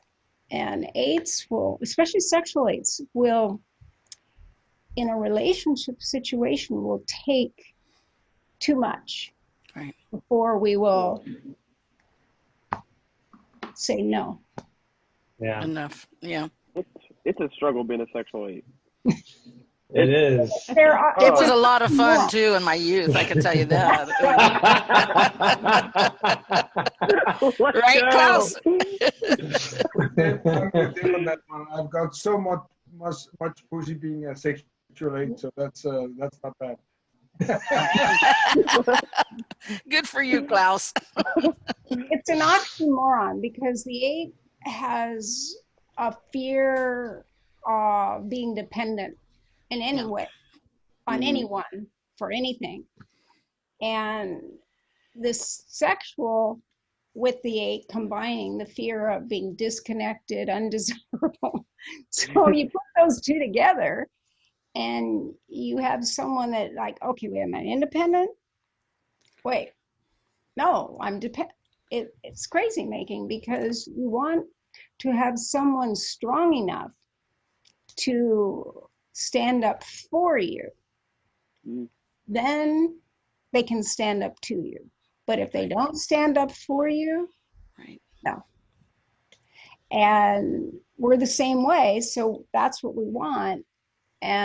But we can, that's where our innocence can show up, where we can just hope that a relationship, whether it's a friend or a spouse or a partner, that they'll do right by us.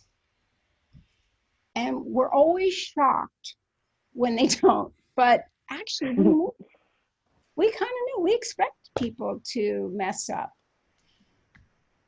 But we can kind of turn that off in service of our own version of idealism.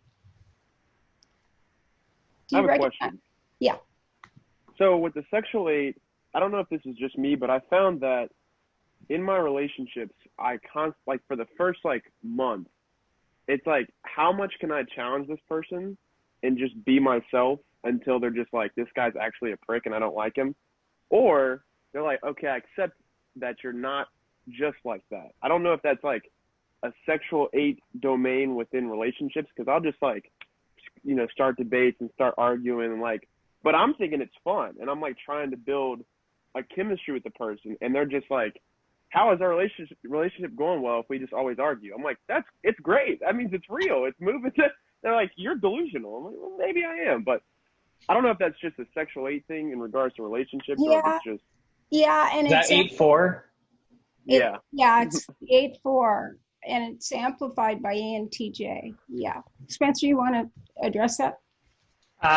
Yeah, I kind of like, I see myself as here, so I want to know if you can handle this, and if you can handle this, I can be safe with this.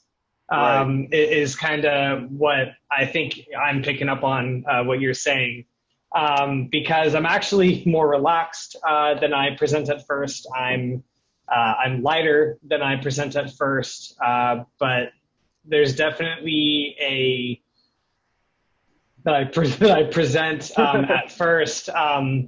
And I need that to be known, both unconsciously and unconsciously. And I'm very playful, but my playful is very pokey. I make fun of you. Like, it's like you just need to know that if I'm teasing you, I like you. And if that doesn't land well with you, I tell you, because that's how I show affection. That's how I'm intimate. So if you can handle that, and you can look at me, we got a thing. This is cool.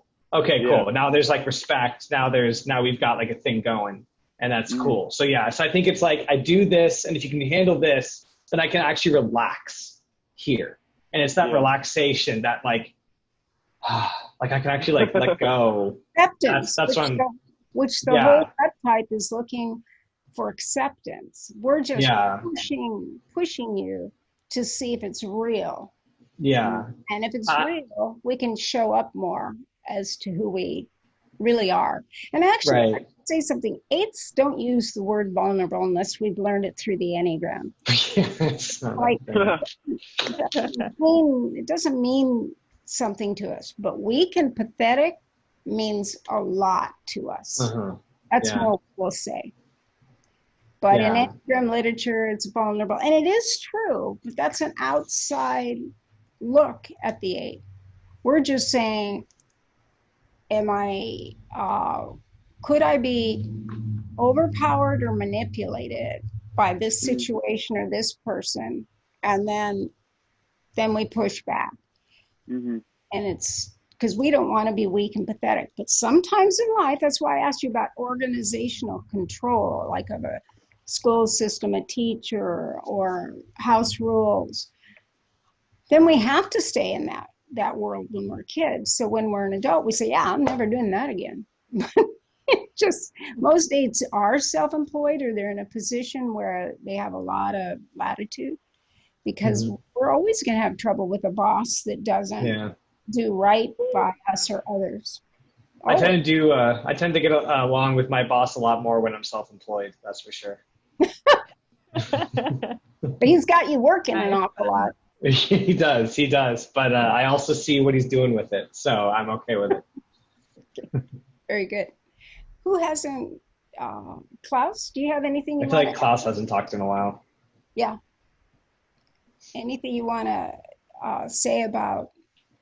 The only thing I sense that when we're talking about being the sexual 8, it's like I know the feeling of that push-pull, like, and I'm fully agreeing on that, the teasing part and making fun in a kind way of people, because if I don't care, I don't do it. So you don't bother. Right. No, why? No, I just don't watch. But if I like you, or I would probably make fun of you in a caring way. But the opposite to that is that I'm so attached to the feeling of belonging with the significant other. My new girlfriend, she's a sexual type 2. So this bonding, that it's a split energy that a big part of me really, really, really wanted, and I'm longing for it, and I'm giving it all in so I can have it all back. And on the other side, I'm terrified that if I give it all, or if I open it all, I can lose it all. So it's a very split. It's a split emotion. So and the Enneagram taught me that, like Deb said, that it's mostly about me, that if I just give, I give and I give and I give, and almost like being kind of true-ish with my caring and with my love, then eventually someone will give it back. So I'm not that afraid anymore, but in the old days, I was more like protected with my vulnerability and with my heart. Today, I just share it to as many people as possible, because the more I give, the more I get back. Yeah, very, very true. Yep. Thank you. Who hasn't, Carmel, is there anything you want to add to this discussion? Yeah, around the vulnerability piece, something that I noticed, and I'm not sure if everyone else can identify with, but I think there's always been this underlying attitude for me that I don't owe anyone anything at the very beginning. I feel like I would walk into a space and people would expect me to make them feel comfortable.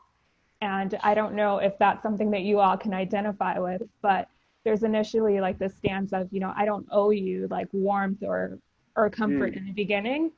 And yet when people would get to know me really well, they would be surprised that they would say, oh, you're really nice, or you're really warm. And I'd say, yeah, I've been warm all along, but that's not something that I necessarily feel like someone deserves right away. A lot of times the 8 does not move towards everybody. Right. Some do. And those that are noticing that are then intimidated, and they project onto us that we don't care, we're aloof, or indifferent. And then when they actually get to know us or just talk to us, I heard that so much in my life. Oh, you're really nice. I go, yeah, why was I not nice? And they said, well, no. And I said, so why would you think I wasn't nice? And it's because we have a strong energy, and it pushes out, and it can be intimidating to people. Thank you. Deb? Yeah, I was just going to say, Carmel, I think that's, the INFJ aspect of us. We tend to come into a room and size it up, and we're gonna see, like I say to people, I go into a room and I look for 2 things. First thing I look for is the exits. Second thing I look for is who is in power, and are they benevolent, or do I need to take over? Exactly. And, and so for me, it's like, but it takes me some time. And so I know my energy is huge as a sexual instinct, dominant social instinct, both pretty evenly matched, but I know that people feel me when I walk into a room. I mean, I've experienced it. I watch heads turn.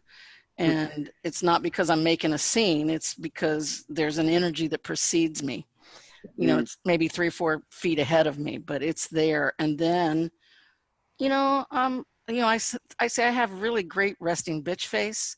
And so people just think I'm mad all the time. And really, I'm just listening or thinking. Thinking, engaging, like I'm trying to engage my environment and take in everything that's there so that I know that there's so that I know if something goes awry, I know what I can do in the event that something goes haywire, Yeah. It's always checking for the source of power in any situation, and then challenging the supposed authority, because they're not an authority to us. I don't care what their title is. Yeah, challenging the authority if it's needed. Sometimes it's not needed, and there's no reason for me to assert myself. Yeah, exactly. Yeah. What about, so I've noticed that I kind of run into really complicated scenarios where I've learned over time I can absolutely be that bull in a china shop, right? So like I throw my energy around, I take over, I don't mean to. Someone has this thing planned. I remember one of my ex-girlfriends, she's trying to be a sommelier, so she invited everyone over to like taste wine, and I could just pick up on the fact that people were like kind of just there to get drunk. But like she was all like, I taste tobacco, I taste this, and I want to just kind of have like a good time. Maybe it's that my 6 and my 8 have 7, and I'm ENFP and all that kind of stuff. But I started just cracking jokes and just kind of being playful, and And I took over the whole thing, and everyone really latched on to me, and she got really upset about it. I remember that very clearly. So I've kind of learned over time to like, I have to kind of like, if I'm not like conscious, I have to like make myself like smaller. Otherwise I'm going to keep doing that. I've tried to be like better. I have to be like overt in making myself smaller. Cause I completely agree with Debs. By the way, I'm calling you Debs now because that's just a thing All now. good. Family thing, honey. Yeah. Because I feel like the energy is palpable. And I feel like when I try to make myself smaller because I'm trying to be respectful, that also causes issues because then people can pick up on this like incongruency. Right. When I'm really just trying to be respectful here, I'm just like, hey, if you open the cage, like I'll like it's gonna all, and you don't like, you think you want that, but like in this environment, I don't think you do. That's why I've made myself smaller. So I'm like trying to keep you in mind here. So I don't know exactly where I wanted to go with that, but it kind of felt relevant to the scenario because it is. It is. Talked about the 8 holding court. And if we're passionate about something, or we're making jokes or talking about something interesting or fascinating, we can take over a room. Yeah. But his thing, what I think, I just have to say, because you're sexual social, I'm social sexual, but like what I got from that story isn't just that you take up a lot of space and your girlfriend was a little jealous because you were more entertaining. Your social empathy to the room, you were reading the room. They weren't enjoying the things she had set up for them. And I think if they were, you wouldn't have taken over. I don't know you personally, but I suspect you wouldn't have taken over. If they were having fun, you would have been cool, great, awesome, they're enjoying her thing. But it's heavy on me when it's like awkward. I feel the awkward tension if I can see someone's trying to run a thing and it's not going well. Like I have to swoop in and save their fire, too. Mm-hmm. Yeah. And that seems protective too. Yeah. That's also a protective piece. Yeah. Yeah. I thought it was just Spencer's wanting to party with all that 7 that he's got, I thought he was projecting that. I mean, it's not entirely wrong, That's all right in the party. That's all right at a party. That's right. Yeah. No, it is true. And we can be unconscious when we're younger 8s or 8s who haven't done any personal work. Right. They may be oblivious to the fact that they take over. And the extroverted social that's unaware does it the most, but it could be anyone. It could be self-pres or social, but that's what's meant by the 8 holding court, where we just get everyone going or laughing, usually laughing, and then other people want to join in with the laughter. So whereas 7s kind of think of the good ideas of the things we can do and what can be planned, the 8 in the moment is really, if they're happy, enjoying what's going on, the party, the grouping, and that just makes us amp up more. We're not angry, then we're just amping up to have fun. But what it's really pointing to is that the intensity is always there. It's just where it's going to go. And there's a lot of good things about it and some difficult things about it for others. But internally, it'd be great if each person said what it felt like when you just have this passionate energy that needs to be directed, or you just turn it off and then you just want to do nothing. You want to just do something that is, in a way, calming. It's like we're always moving between our wings. Our type is just the tension between the 2 wings. This is according to Naranjo and Ichazo. So we're always running the dynamic of our 2 wings and our lines of connection. It's the trialectic quality that's always moving. And we're either like outward thinking about what's fun, interesting, and we can be upset and run and hide in open spaces, rather than crawl under the covers. we could just go do a million things and not want to think about it. Or some 8s will feel so intensely that they do have strong emotions. Like when we were children, we laughed louder, we cried louder, we were more, whatever we did it really too much in the eyes of those that were more introverted or structured in a way that we just can't be. And so we have to find other strategies. Thank you. Who hasn't said anything about that? DJ? Yeah, I do that a lot. Sometimes it's annoying because I feel like I take the room over without anyone's consent. And it's like, matter of fact, last night I was with my friends and at their house with like a bunch of dudes that live there. And I'm just eating food and I say one word and then everyone's just turning their head. They're just like looking at me. And I don't know if I didn't even say anything controversial. It was just like, we were talking about the virus or some shit like that. And I'm just going off and I'm like, oh, what do you think about this? And what, and I'm just like, and it was like, you could see people thought it was entertaining, but they were exhausted. They're just like, dude, when is he going to stop talking? Like, it was like they couldn't even move. They were just like, they had to be in this space and I was controlling the space, but I wasn't doing really anything. I was sitting eating. I'm like, yeah, that's bullshit. And they're like, holy fuck, what's wrong with this kid? Like, why is it? But they thought it was funny. And so I do that where I'll be at parties and stuff. And I'm not really, it doesn't feel like I'm exerting a lot of energy to do it. I can say one thing and people are just like, oh crap. And I don't even feel like I'm actually all the way to where I could be. So, yeah. Oh, right. We aren't actually. We're tempering it. I know that a great example for me is one year, Spencer and I were late going to a Thanksgiving event.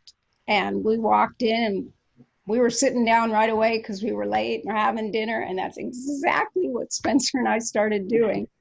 And his cousin said, yeah, I was just so disappointed when you weren't going to come because it doesn't really get good until you guys are But he liked the banter and the teasing and the free discussion.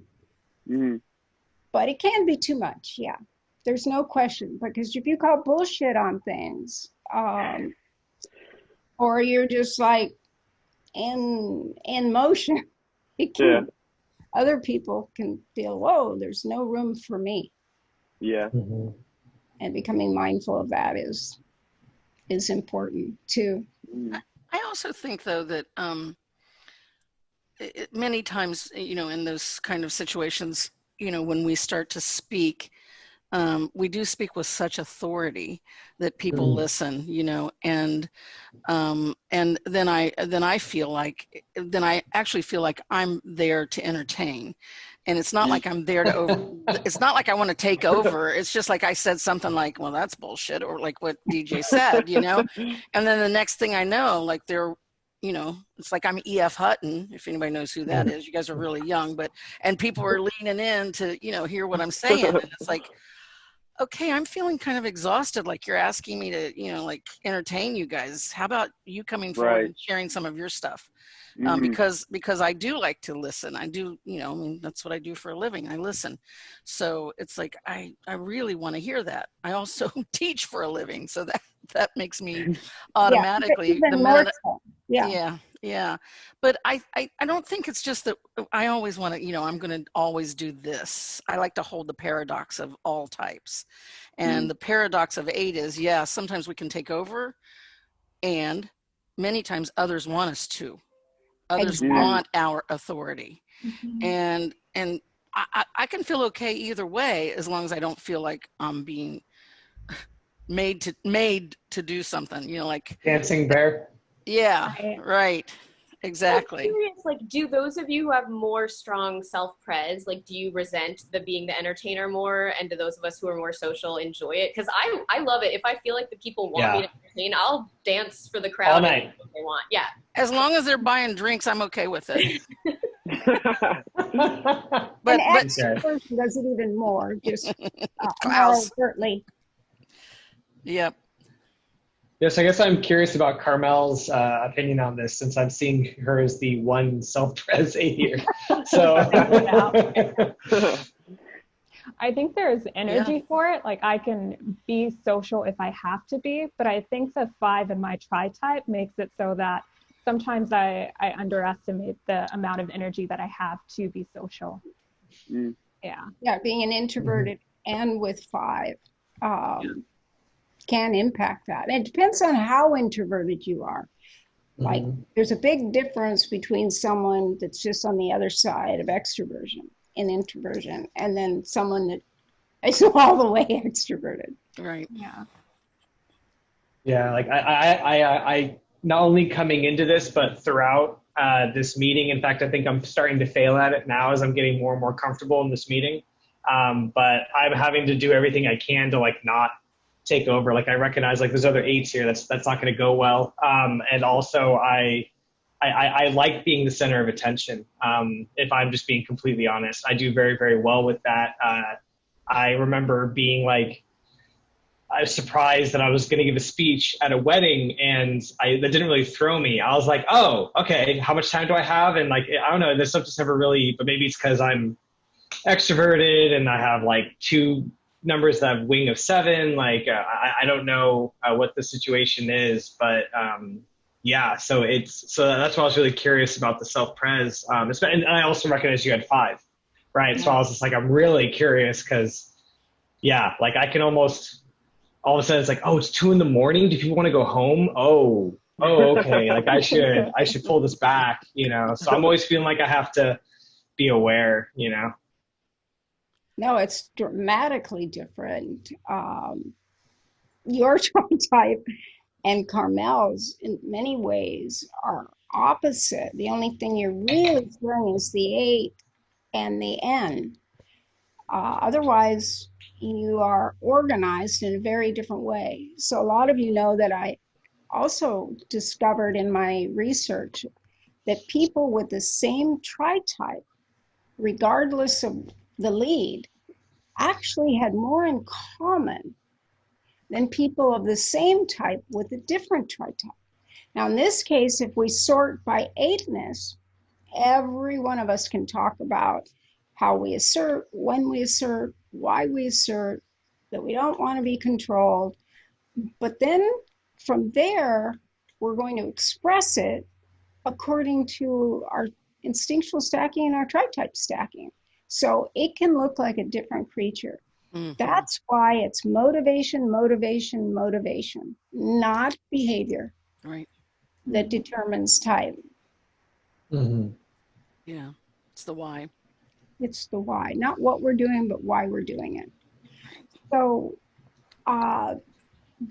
what I would like to open up for everybody now is, what would you like people to know about you as an 8 that either they may not know, but especially what's really important to you? And even if it looks like one thing, what's really going on and what you really need and want from others when you're in that space. I have 2 things that is for me is crucial that people understand about the 8 and my own type is that the first part is that, and I think, to be fair, 98% of the time where I in any way hurt people, it has never been my intention. It's just energy. The last 2%, I really, really, really loved hurting them. And there's still there's still a couple of names out there that I want to kill, but most of the time, and I would go to 99% of the time, it's just misunderstanding because it's purely energy and passion. That's one thing that I really, really want people to understand, that if you have an 8 around and they in any way do something bad to you, there is a very, very big chance that they're not trying to hurt you. And if they want to hurt you, they have probably told you. That was one thing. The second thing that I would love people to understand that, and I now 20 years after understanding the Enneagram, getting again and again sick and tired of hearing how tough and how all the eights are. Some of you people know me and know me good. I think I'm probably one of the most soft types in the Enneagram when it comes to that. So I would love people to understand how big my heart is, and I would love them to understand that I really, really seldom want to hurt them. Absolutely. And I'm one of those people that's known you for a long time. And I know that true beyond a shadow of a doubt. And I agree. You really touched on, I think, what is so important to an eight. Like, we can accidentally just be too big and hurt someone with our teasing, even though we're just trying to play. And it's like too rough for some people if they don't understand, or we can seem so declarative that it might seem that we're inflexible.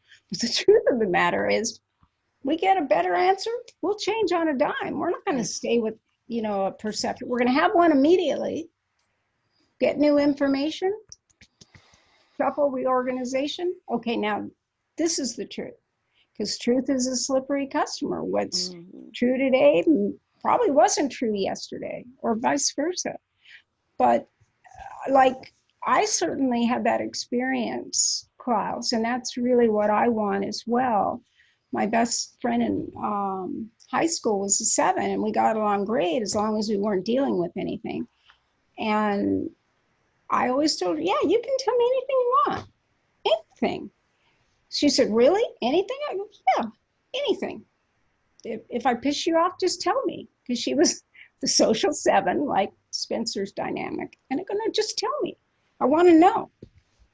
And so one time, and then I moved away, and I'd go down all the time to see her, or we'd meet someplace. And then she said to me, I have a bone to pick with you. And I said, really? Well, whatever it is, I didn't mean it, and I love you. And she said, well, now, because people don't realize we don't mean it. And then I said, tell me anyhow, because if I'm doing that or something that is off-putting to you, I do want to know what it is. I can't guarantee I'll never do it again, but I can tell you that I don't mean any harm. So, and I was too declarative. Like I'd have an opinion about everything. And then she said, and then sometimes you change your opinion. I go, yeah, why would I stay with a stupid opinion? So I want people to know that too. And I'll change. Like when Ronho said, would you just do me a favor and think of yourself as a 7 for a month. Think of yourself as a 4 for a month and tell me what you discovered. I did it. I mean, why would I want to stupidly identify with a type I wasn't? Because he was thought of the 8 as having no compassion. And I said, no, I have compassion. It just doesn't interfere with my seeing the truth of a situation according to my reality. And I think 8s can be very magnanimous. And often 8s will have the word compassionate or caring on their questionnaire somewhere. It's really noteworthy to me. And people think, oh, yeah, the 8 doesn't care. Oh, yeah, we do. And in the image part, the 8s were the most sensitive to being criticized for the way they dressed. And they just want to be themselves and did not like criticism. And then would say, well, I don't care. I'm just going to do what I want. But yeah, don't believe that we don't hurt. We're just like every other human being. We hurt. Thank you so much for that, Klaus. DJ? Yeah, that's probably what I was going to say too, is that I truly do care deeply about people. I think sometimes I get into the modes where I'm in my full 8 mode and I'm kind of like pushing out and kind of being an asshole and just saying things with a lot of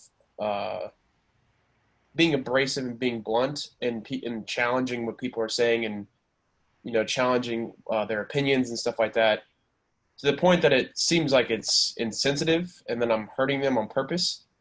But one thing that I think I'm thankful for is my close family. They don't hold me to that. They know, like, oh, I know you're not doing that I know you're not trying to hurt my feelings. You just speak your mind. So, yeah, that I care deeply about people. My intention is not to hurt you.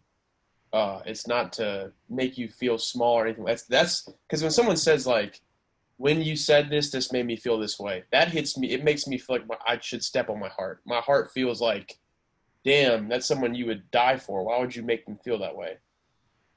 So, yeah, that's yeah. Yeah, that's perfectly stated. It's kind of a play on of what I've heard people say before. I'm not blindly stubborn. I'm not just holding on to something because I don't want to be wrong. It's because I believe it with every conviction that I have, and I wouldn't want you to bail on your position just to end the argument. So why would I? So if I'm sticking to my guns, it's not even because I think you think you're wrong. I think we're maybe speaking two different languages here and we're trying to figure it out. And if you just shut down because I'm too much for you, like that's a lot. My intensity is directly correlated to how much I care. My frustration is directly correlated to how much I care. And if I don't care, you can say something that's really annoying and I'll be like, whatever, like, all right, cool. Go have fun being that person. I get to wake up being me tomorrow. So if I'm engaging with you, if I'm doing a back and forth, even if I've said something hurtful, which by the way, I agree completely with Klaus. Like, I wasn't trying to hurt you. And I even feel like I've done a lot of self-work and I've gotten way better, and it still kind of happens. I have a lot of anger shame, where I like try not to get angry because, like, who knows, maybe it'll be just like, oh, no, or maybe it'll be like a dragon. I'm just like, damn it.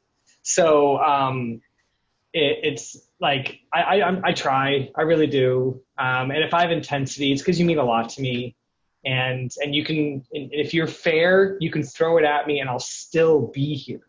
I just want to know that you're going to be here too. Like, that's what I just need to know from you.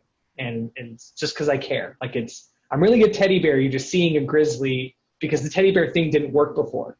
And I'm fed up with that. So we need to switch something up. That merry-go-round I was talking about, not working. So we're changing the ride altogether. So yeah. Yeah. You know what? I think I'm going to play off of Spencer, if you don't mind. And I think that one of my greatest fears, and I think for eights as well, is abandonment. I think that's tantamount to betrayal. And it's like, if I give you my heart, like very few people, I got thousands of people I love, but if I let you into my heart space, you're dangerous to me. Because if you leave me, if you die, if God forbid something happens, then, part of me's gone too. And so there's this terror inside of me of abandonment. And so I think that's why we engage in what I call objectification instead of vengeance. I don't like vengeance. I like objectification. It's like, okay, you're in this sphere and that means you don't get to, lasso my heart and put a string of lights around it, because then I'm captive.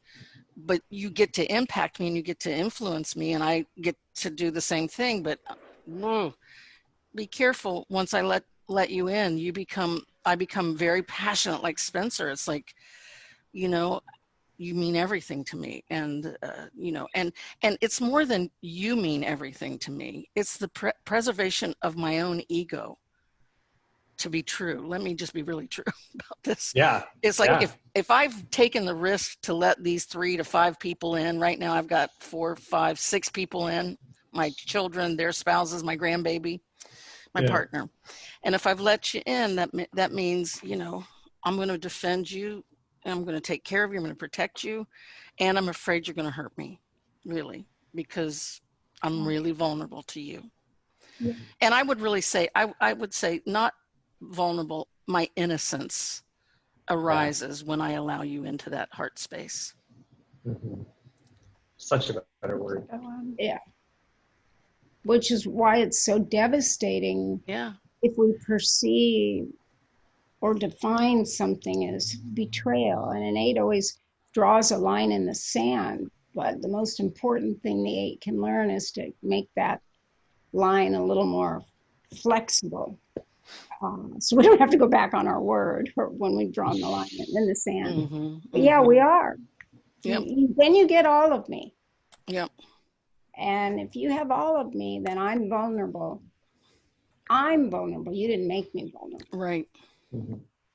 And yeah. Thank you. Circle of trust. Yeah. Circle. Bree? Man, you guys nailed it. I just want to like latch onto all of the things you all really nailed it. I think for me, and it's maybe a rewording kind of what Deborah was saying. It's like there's if I'm my fierce self and I feel seen by the people I care about, and I know that they know better than to take that wrong, and they take it the way that it's intended, which is a protective way and a passionate way.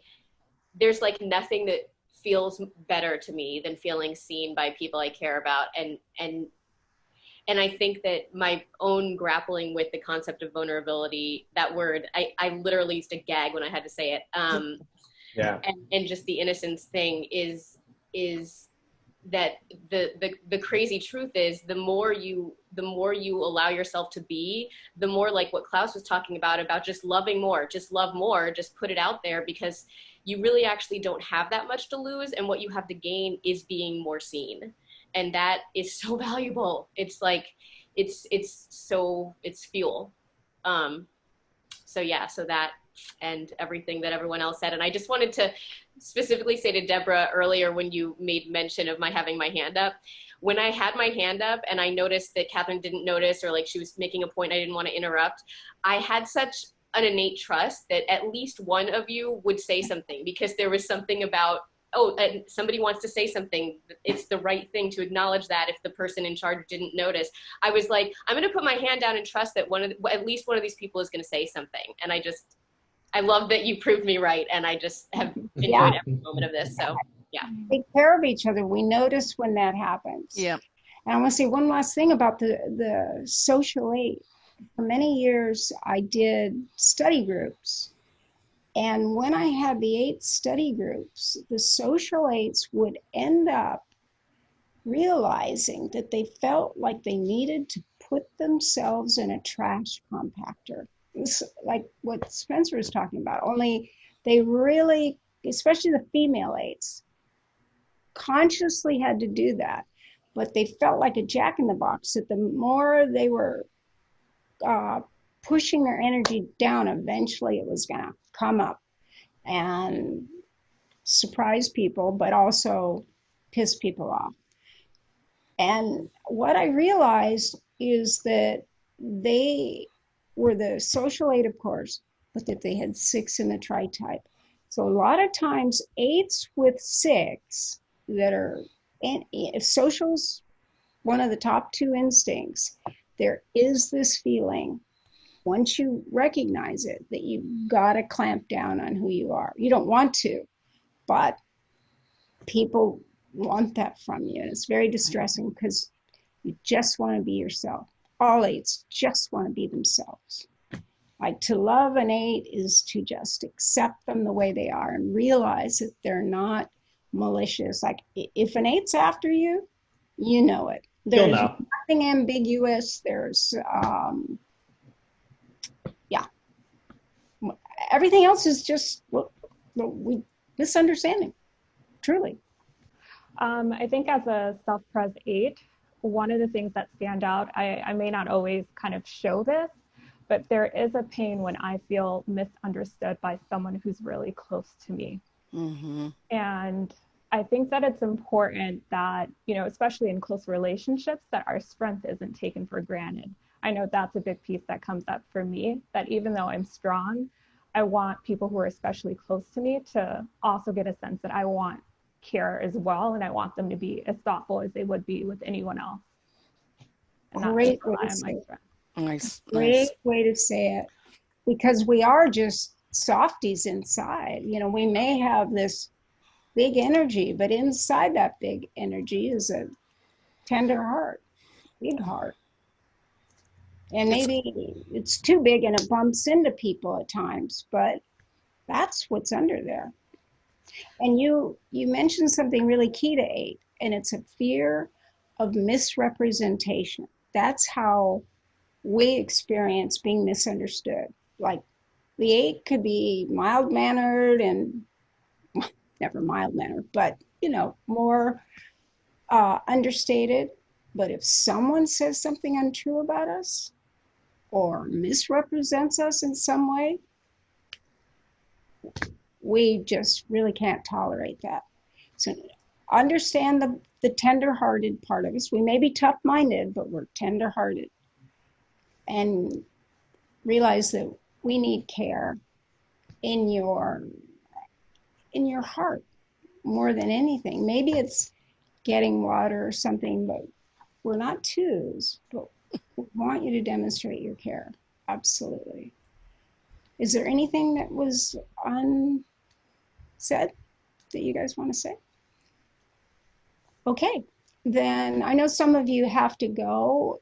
Thank you very, very much. I want to open it to a couple questions for those of you who can stay a little longer. If you have a question. Catherine? Yeah. I do have a question. You mentioned before when you were talking about protecting and justice, injustice, and you said it's particularly true for the 3, 6, 8. The 3 and 8 combination really confuses me because it seems like the 3 is all about my image, not about taking care of you. Well, I didn't actually say that Tritype is the most to take care of you. Thank you for asking that. What I was saying is that they always think they're 8s, even if they're not 8s. If they're the 3 or the 6, they're just so single-minded. But they do like the team concept. But when you have 8 in your Tritype, your lead type, if it's 6, becomes counterphobic 6. You don't just go with the phobic 6. You become counterphobic. It can happen with 1 as well. Now with 1, let's say a 6 with a 1, they will kind of hold back a little. But counterphobic 6 with 8 and with 3, that precision, that single-mindedness, they're just going to say things so instantaneously and not be as available to their heart. So I'm so glad you asked that question if I was confusing. They're the least inclined to trust the wisdom of their heart. Both the 8, 6, 3 and the 8, 5, 3. They really, nothing's helping them get to their heart. All 3 defenses say, yeah, you don't want to go there. And they hurt you easily because they don't think you should hurt either. Exactly. They don't mean to hurt you, and they don't, it goes both ways. They think, what? You didn't do anything. Why So do how do you deal with somebody like that if it's somebody close in your family? Well, you realize that they're not trying to hurt you.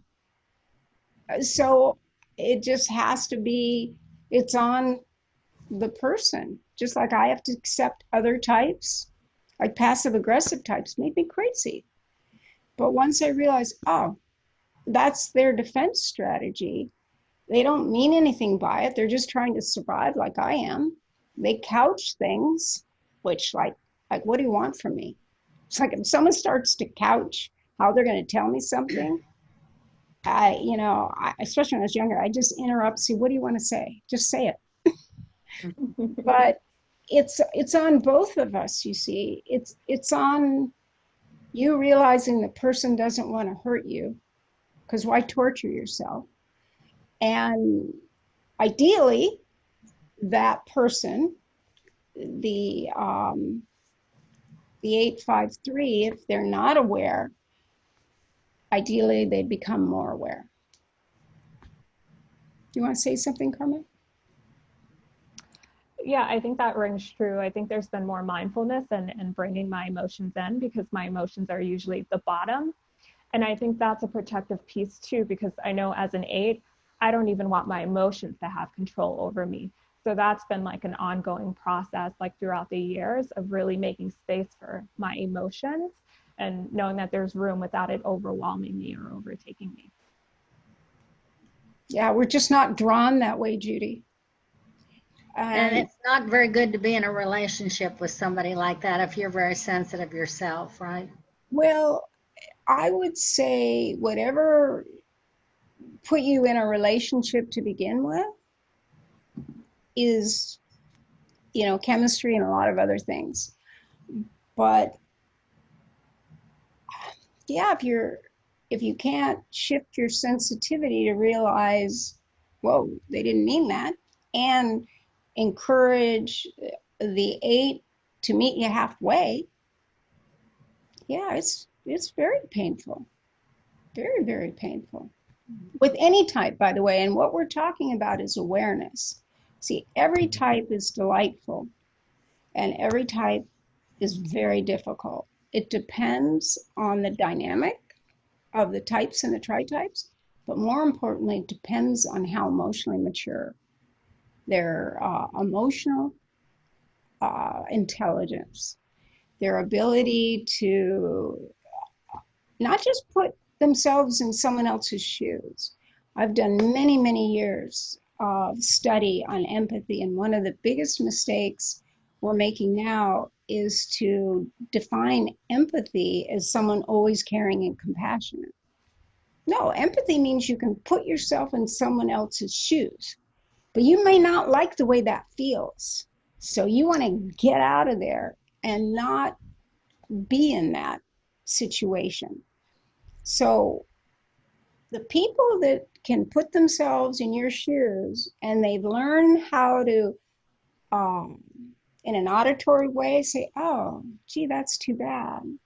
Or with expression or actions, that's empathy with sympathy. And that's what you're asking for. Because a lot of, 8s have empathy, but the whole gut triad leads with empathy, but it's overwhelming, it's flooding.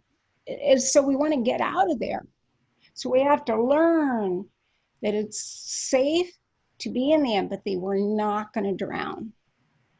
But yeah, we, from a very young age, we felt too much, just like everything's too.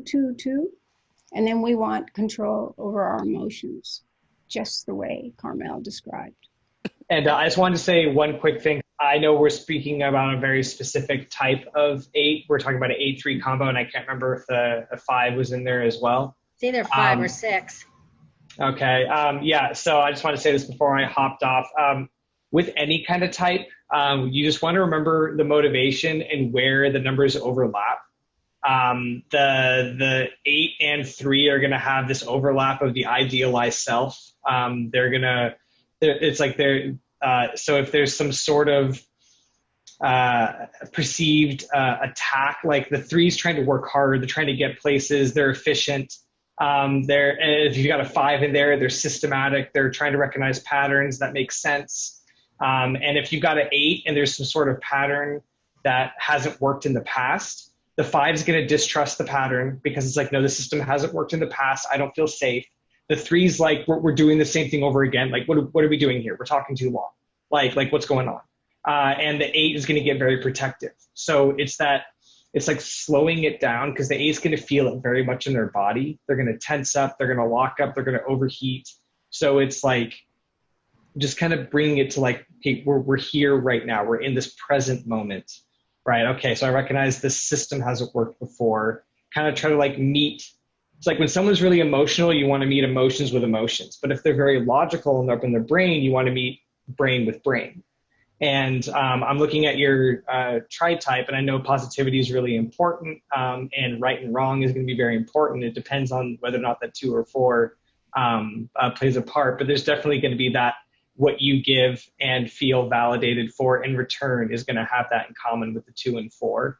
So just kind of remembering that there's this like inner battle. I imagine what the conflict is over would be some sort of like just systemic, like it's not perceived the same way. So the reaction is conflicting, but it's like, hey, like, I care about you. I am in your corner. We both want the same thing, which is to be happy, to be laughing again, to not be fighting, right? The 5 and the 3 are like, yeah, this is awful. We need to be done with this. Like, I don't understand, right? You know, and then the 8 is feeling very hurt. And so the 8 becomes big, right, as a response. So that combination, when triggered, can become very short. And the more hurt we are, the bigger we get. And that Tritype just doesn't have an easy way to explain it. And if there's something causing us to feel stress, and that Tritype feels stress, they just get bigger and stonier. They either get bigger, but that bigness can go stone. So either way can be very uncomfortable to the recipient. Mm-hmm. But being on the same side with the 8, like Spencer's describing, so yeah, we don't want to do this. I'm in your corner. Can you be in my corner too? How can we meet each other halfway? Yeah, what do we both need to drop down one level? Can we at least do that? Like that kind of concept. So yeah, I use Enneagram in my couples work all the time. And so I always just try to remember what drives each part of their Tritype. What's motivating them? What's making them, if they're reactive, this is emotional. It's probably not just about right now. It's probably about some past stuff as well. It's just being triggered, and that's why it's all muddy and hard to identify and separate, because it's not just about right now. It's also about the other time this happened with you guys. It's also about when their mom, blah, blah, blah, blah. Like, it's so much more. So it's just about protecting and also protecting you, right? If they're shutting down, they don't want to, so like there's a lot going on. So if it's just like, hey, like, remember, like, I love you, like, we're in this, right? So like, we want the same thing kind of concept. It's kind of the best idea I can throw in like a 2-minute breakdown. So yeah. I'll take one more question. Hi, my name is Human and I'm from Iran. I have this question, when an 8 feels like there is something fishy going on, there is this tunnel vision. How can you understand if it is correct or it is just some imagination, that you don't feel safe, or how does it feel? How can you make the distinction? Are you saying that the 8 thinks something fishy is going on? Yeah, I have this friend, and he is divorcing, and he always thinks that, the wife is trying to, get more from him. There is no understanding. There is no empathy. And, this, when the energy comes up to protect, how an 8 can, put it down? How can get calmer? How to realize that, there is nobody that wants to hurt him or something. Yeah, that's a tough one, because if an 8 is triggered and they feel like someone's trying to take advantage of them, really the only thing you can do in that moment, if they're stuck on a perception, you can't tell them to think differently. You can align with them and say, wow, if you really believe that, that would feel terrible. And that often will calm them, because they don't feel like they're having to do it alone. But they might then say more, well, like, don't you think so? And you just say, I'm a different personality and I'm not the one getting divorced. But I care about what you're feeling. And the 8 will start to calm down. And it's not like you can talk them into feeling differently. But by being present to them in a way where you're not trying to tell them what to do, because an 8 never asks for advice unless they really want it, and they don't want people to offer advice. We offer it to everyone else, of course, but it's like, don't tell us what to do.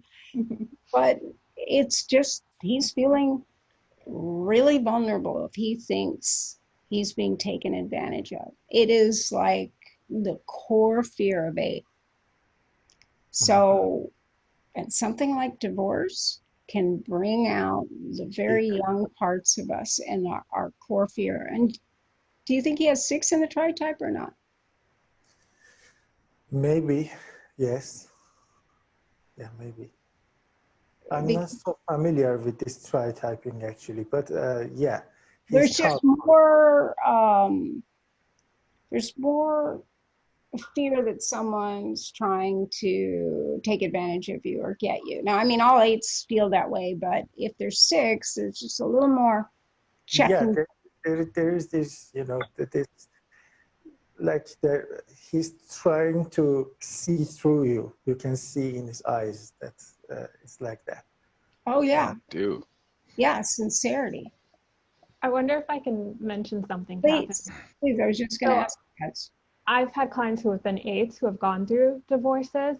And one thing that I noticed too is, for the 8, especially with the pain of having had someone that was so close and that they trusted and the relationship ended, divorce can be really hard because it's a process that's out of their control when they just want to quickly just leave and just have that relationship be behind them. And so that might be a piece that comes up too, like not acknowledging that emotional pain, but wanting to quickly like move forward, and they feel like they're stuck, especially if they feel like the partner is, making the divorce process a little bit more prolonged than they would like it to be. So I've seen that come up, the sense of feeling like they're being taken advantage of. Yeah, and I've also, like, when I even have sessions with 8 a lot of time, when they don't know they're 8s yet, where they say, yeah, I don't care. And I go, yeah, another fairy tales. But if you did care, what would it be about? And then the 8 just kind of laughs because, and maybe being another 8, I can do that. Yeah, that's what I told people too, but we all care. And helping the 8 find out what they care about, just say, wow, you really care about this. What would it mean to you if this is really true? Yeah. And getting them out of their head and more into, whoa, how much they hurt about even being in that situation. But it can come down to money when things have gone wrong, even if the 8 was the one to leave. Now, if the 8 has been left, then it might, but it could be either direction. Can you give me another word for vulnerability in this situation? Weak and pathetic. You don't want to be weak and pathetic. You don't want to be used and taken advantage of. And if you think your ex is doing that, it's profoundly destabilizing because, as Carmel said, you've lost control. You have no control over what happens. And that's really destabilizing to an 8. And we're going to talk about it, because we're in the gut center, so it's going to be obsessive. Now, it's not like a head type, but it's still the cingulate gyrus where we're just repeating it. Like the picture of being taken advantage of without any ability to change it is profoundly disturbing to an 8, because that's our Achilles heel. That's our woundedness. And what you identify as the sexual 4, so you would know intense feelings. You just might do it differently. And just saying, yeah, I can see where that really, really sucks. I would do it this way. This is where I would struggle. say more about why that is so upsetting. I mean, I get it, you're divorcing, but getting the, you probably have 9 in the Tritype. Yes. Yeah. Mhm. Yeah, and probably 7 or Yes, 5. exactly. Yeah. So with that Tritype, you are trying to understand and calm things down, because the Tritype dramatically changes what we need and what we think we should do. But yeah, you other 8s want to add to that? I promise we'd be To clarify, Human, you said that your friend is like afraid that he's being taken advantage of. Is that right? Like he's got a, No, this vengeance is there. yeah. And I'm just trying to, somehow put it down. The fire is there. And I'm trying to help him to get in touch with his, inner feelings. That's the point. I'm looking for more words to how to do that. You're such a Where good I friend. live, I don't have, so I don't have so many 8s around me to ask, okay, what to do, or how do you feel, or how do you like to. I definitely agree with Catherine that to just, when someone says to me like calm down, I want to punch him in the face. Like never say that to me. Like, and I know the idea. I think the message one's trying to send when they're trying to say calm down is to say like resource yourself. It's not worth your negative energy. Like I want you to be okay. Like that's all the things you're trying to say. And maybe even to say those things might be better than to just say calm down, because it feels diminishing. And again, it comes back to this idea that I talked about earlier about feeling seen. And I think you sound like such a lovely friend that you're engaging with this in the way you are. And I don't want him to end up snapping at you. And so my hope is that you can allow him to be seen in his anger and like see that you think that you understand why he would be so upset, and find other ways to help him resource, get a massage or whatever the thing might be, just to get him out of that angry space, but not in a way that makes it not legitimate, Yeah, finding the different things that upset him about, Yeah, and instead of him complaining about it and saying what he's going to do to get even, is say, yeah, I don't blame you. That would feel terrible based on what you had or what you believe or what you know. Yeah. But just say more about what you liked about the relationship and what you hate about it. Let the 8 say it. And if the 8 has 6 and 4, boy, they're going to have a whole lot to say about it. Yeah, I just realized now that the answer to my question, there is this revelation for me that I have a lot of fear to empathy with him, when there is this feeling of vengeance to avenge, and having empathy in this situation with somebody with that feelings, that avenging emotions, for me it's fearful, because I see that I feel like he's going to hurt somebody, but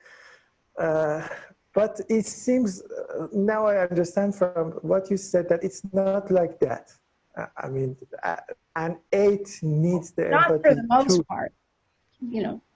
Someone could always do that and be any Enneagram type, but the 8 doesn't think anybody's going to understand their tender feelings, and when they have them, they get just as big as as their fun feelings and everything else. That you also can just tell him that you really care, you really, really care, and want him to be happy, but you have to be honest, it's uncomfortable for you, and doesn't mean there's anything wrong with him, but that you feel like, whoa, because it's not your style. And that's But you have to lead with finding out about him first. Say, I don't want to stop you from thinking or feeling what you are. I get it, even if you don't get it. But you can get that he's really upset and hurt and that he's in his core fear. And just say, yeah, I'll own it. I'm uncomfortable when you're so upset because I care about you.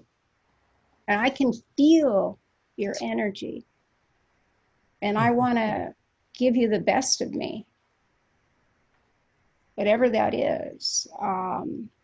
But yeah, you don't ever try and calm us down, or it would be like once we've gone to that place, it's the worst thing. It's like pouring salt on a wound for an 8. We may see big and powerful, but we're actually hurting very much, very, very much.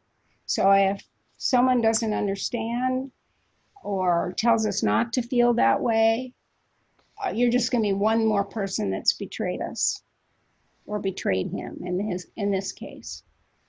So you're either friend or foe when the 8's in the opposites. Okay, thank you all. Is there anything actually to close that the panelists want to say? Yeah, just thank you for having us. Oh, thank you. I'm glad that I got to being meet here. everyone else. Yeah, this is great. Really, really appreciate it. Thank you all. Bye. All right. Thank you, Human.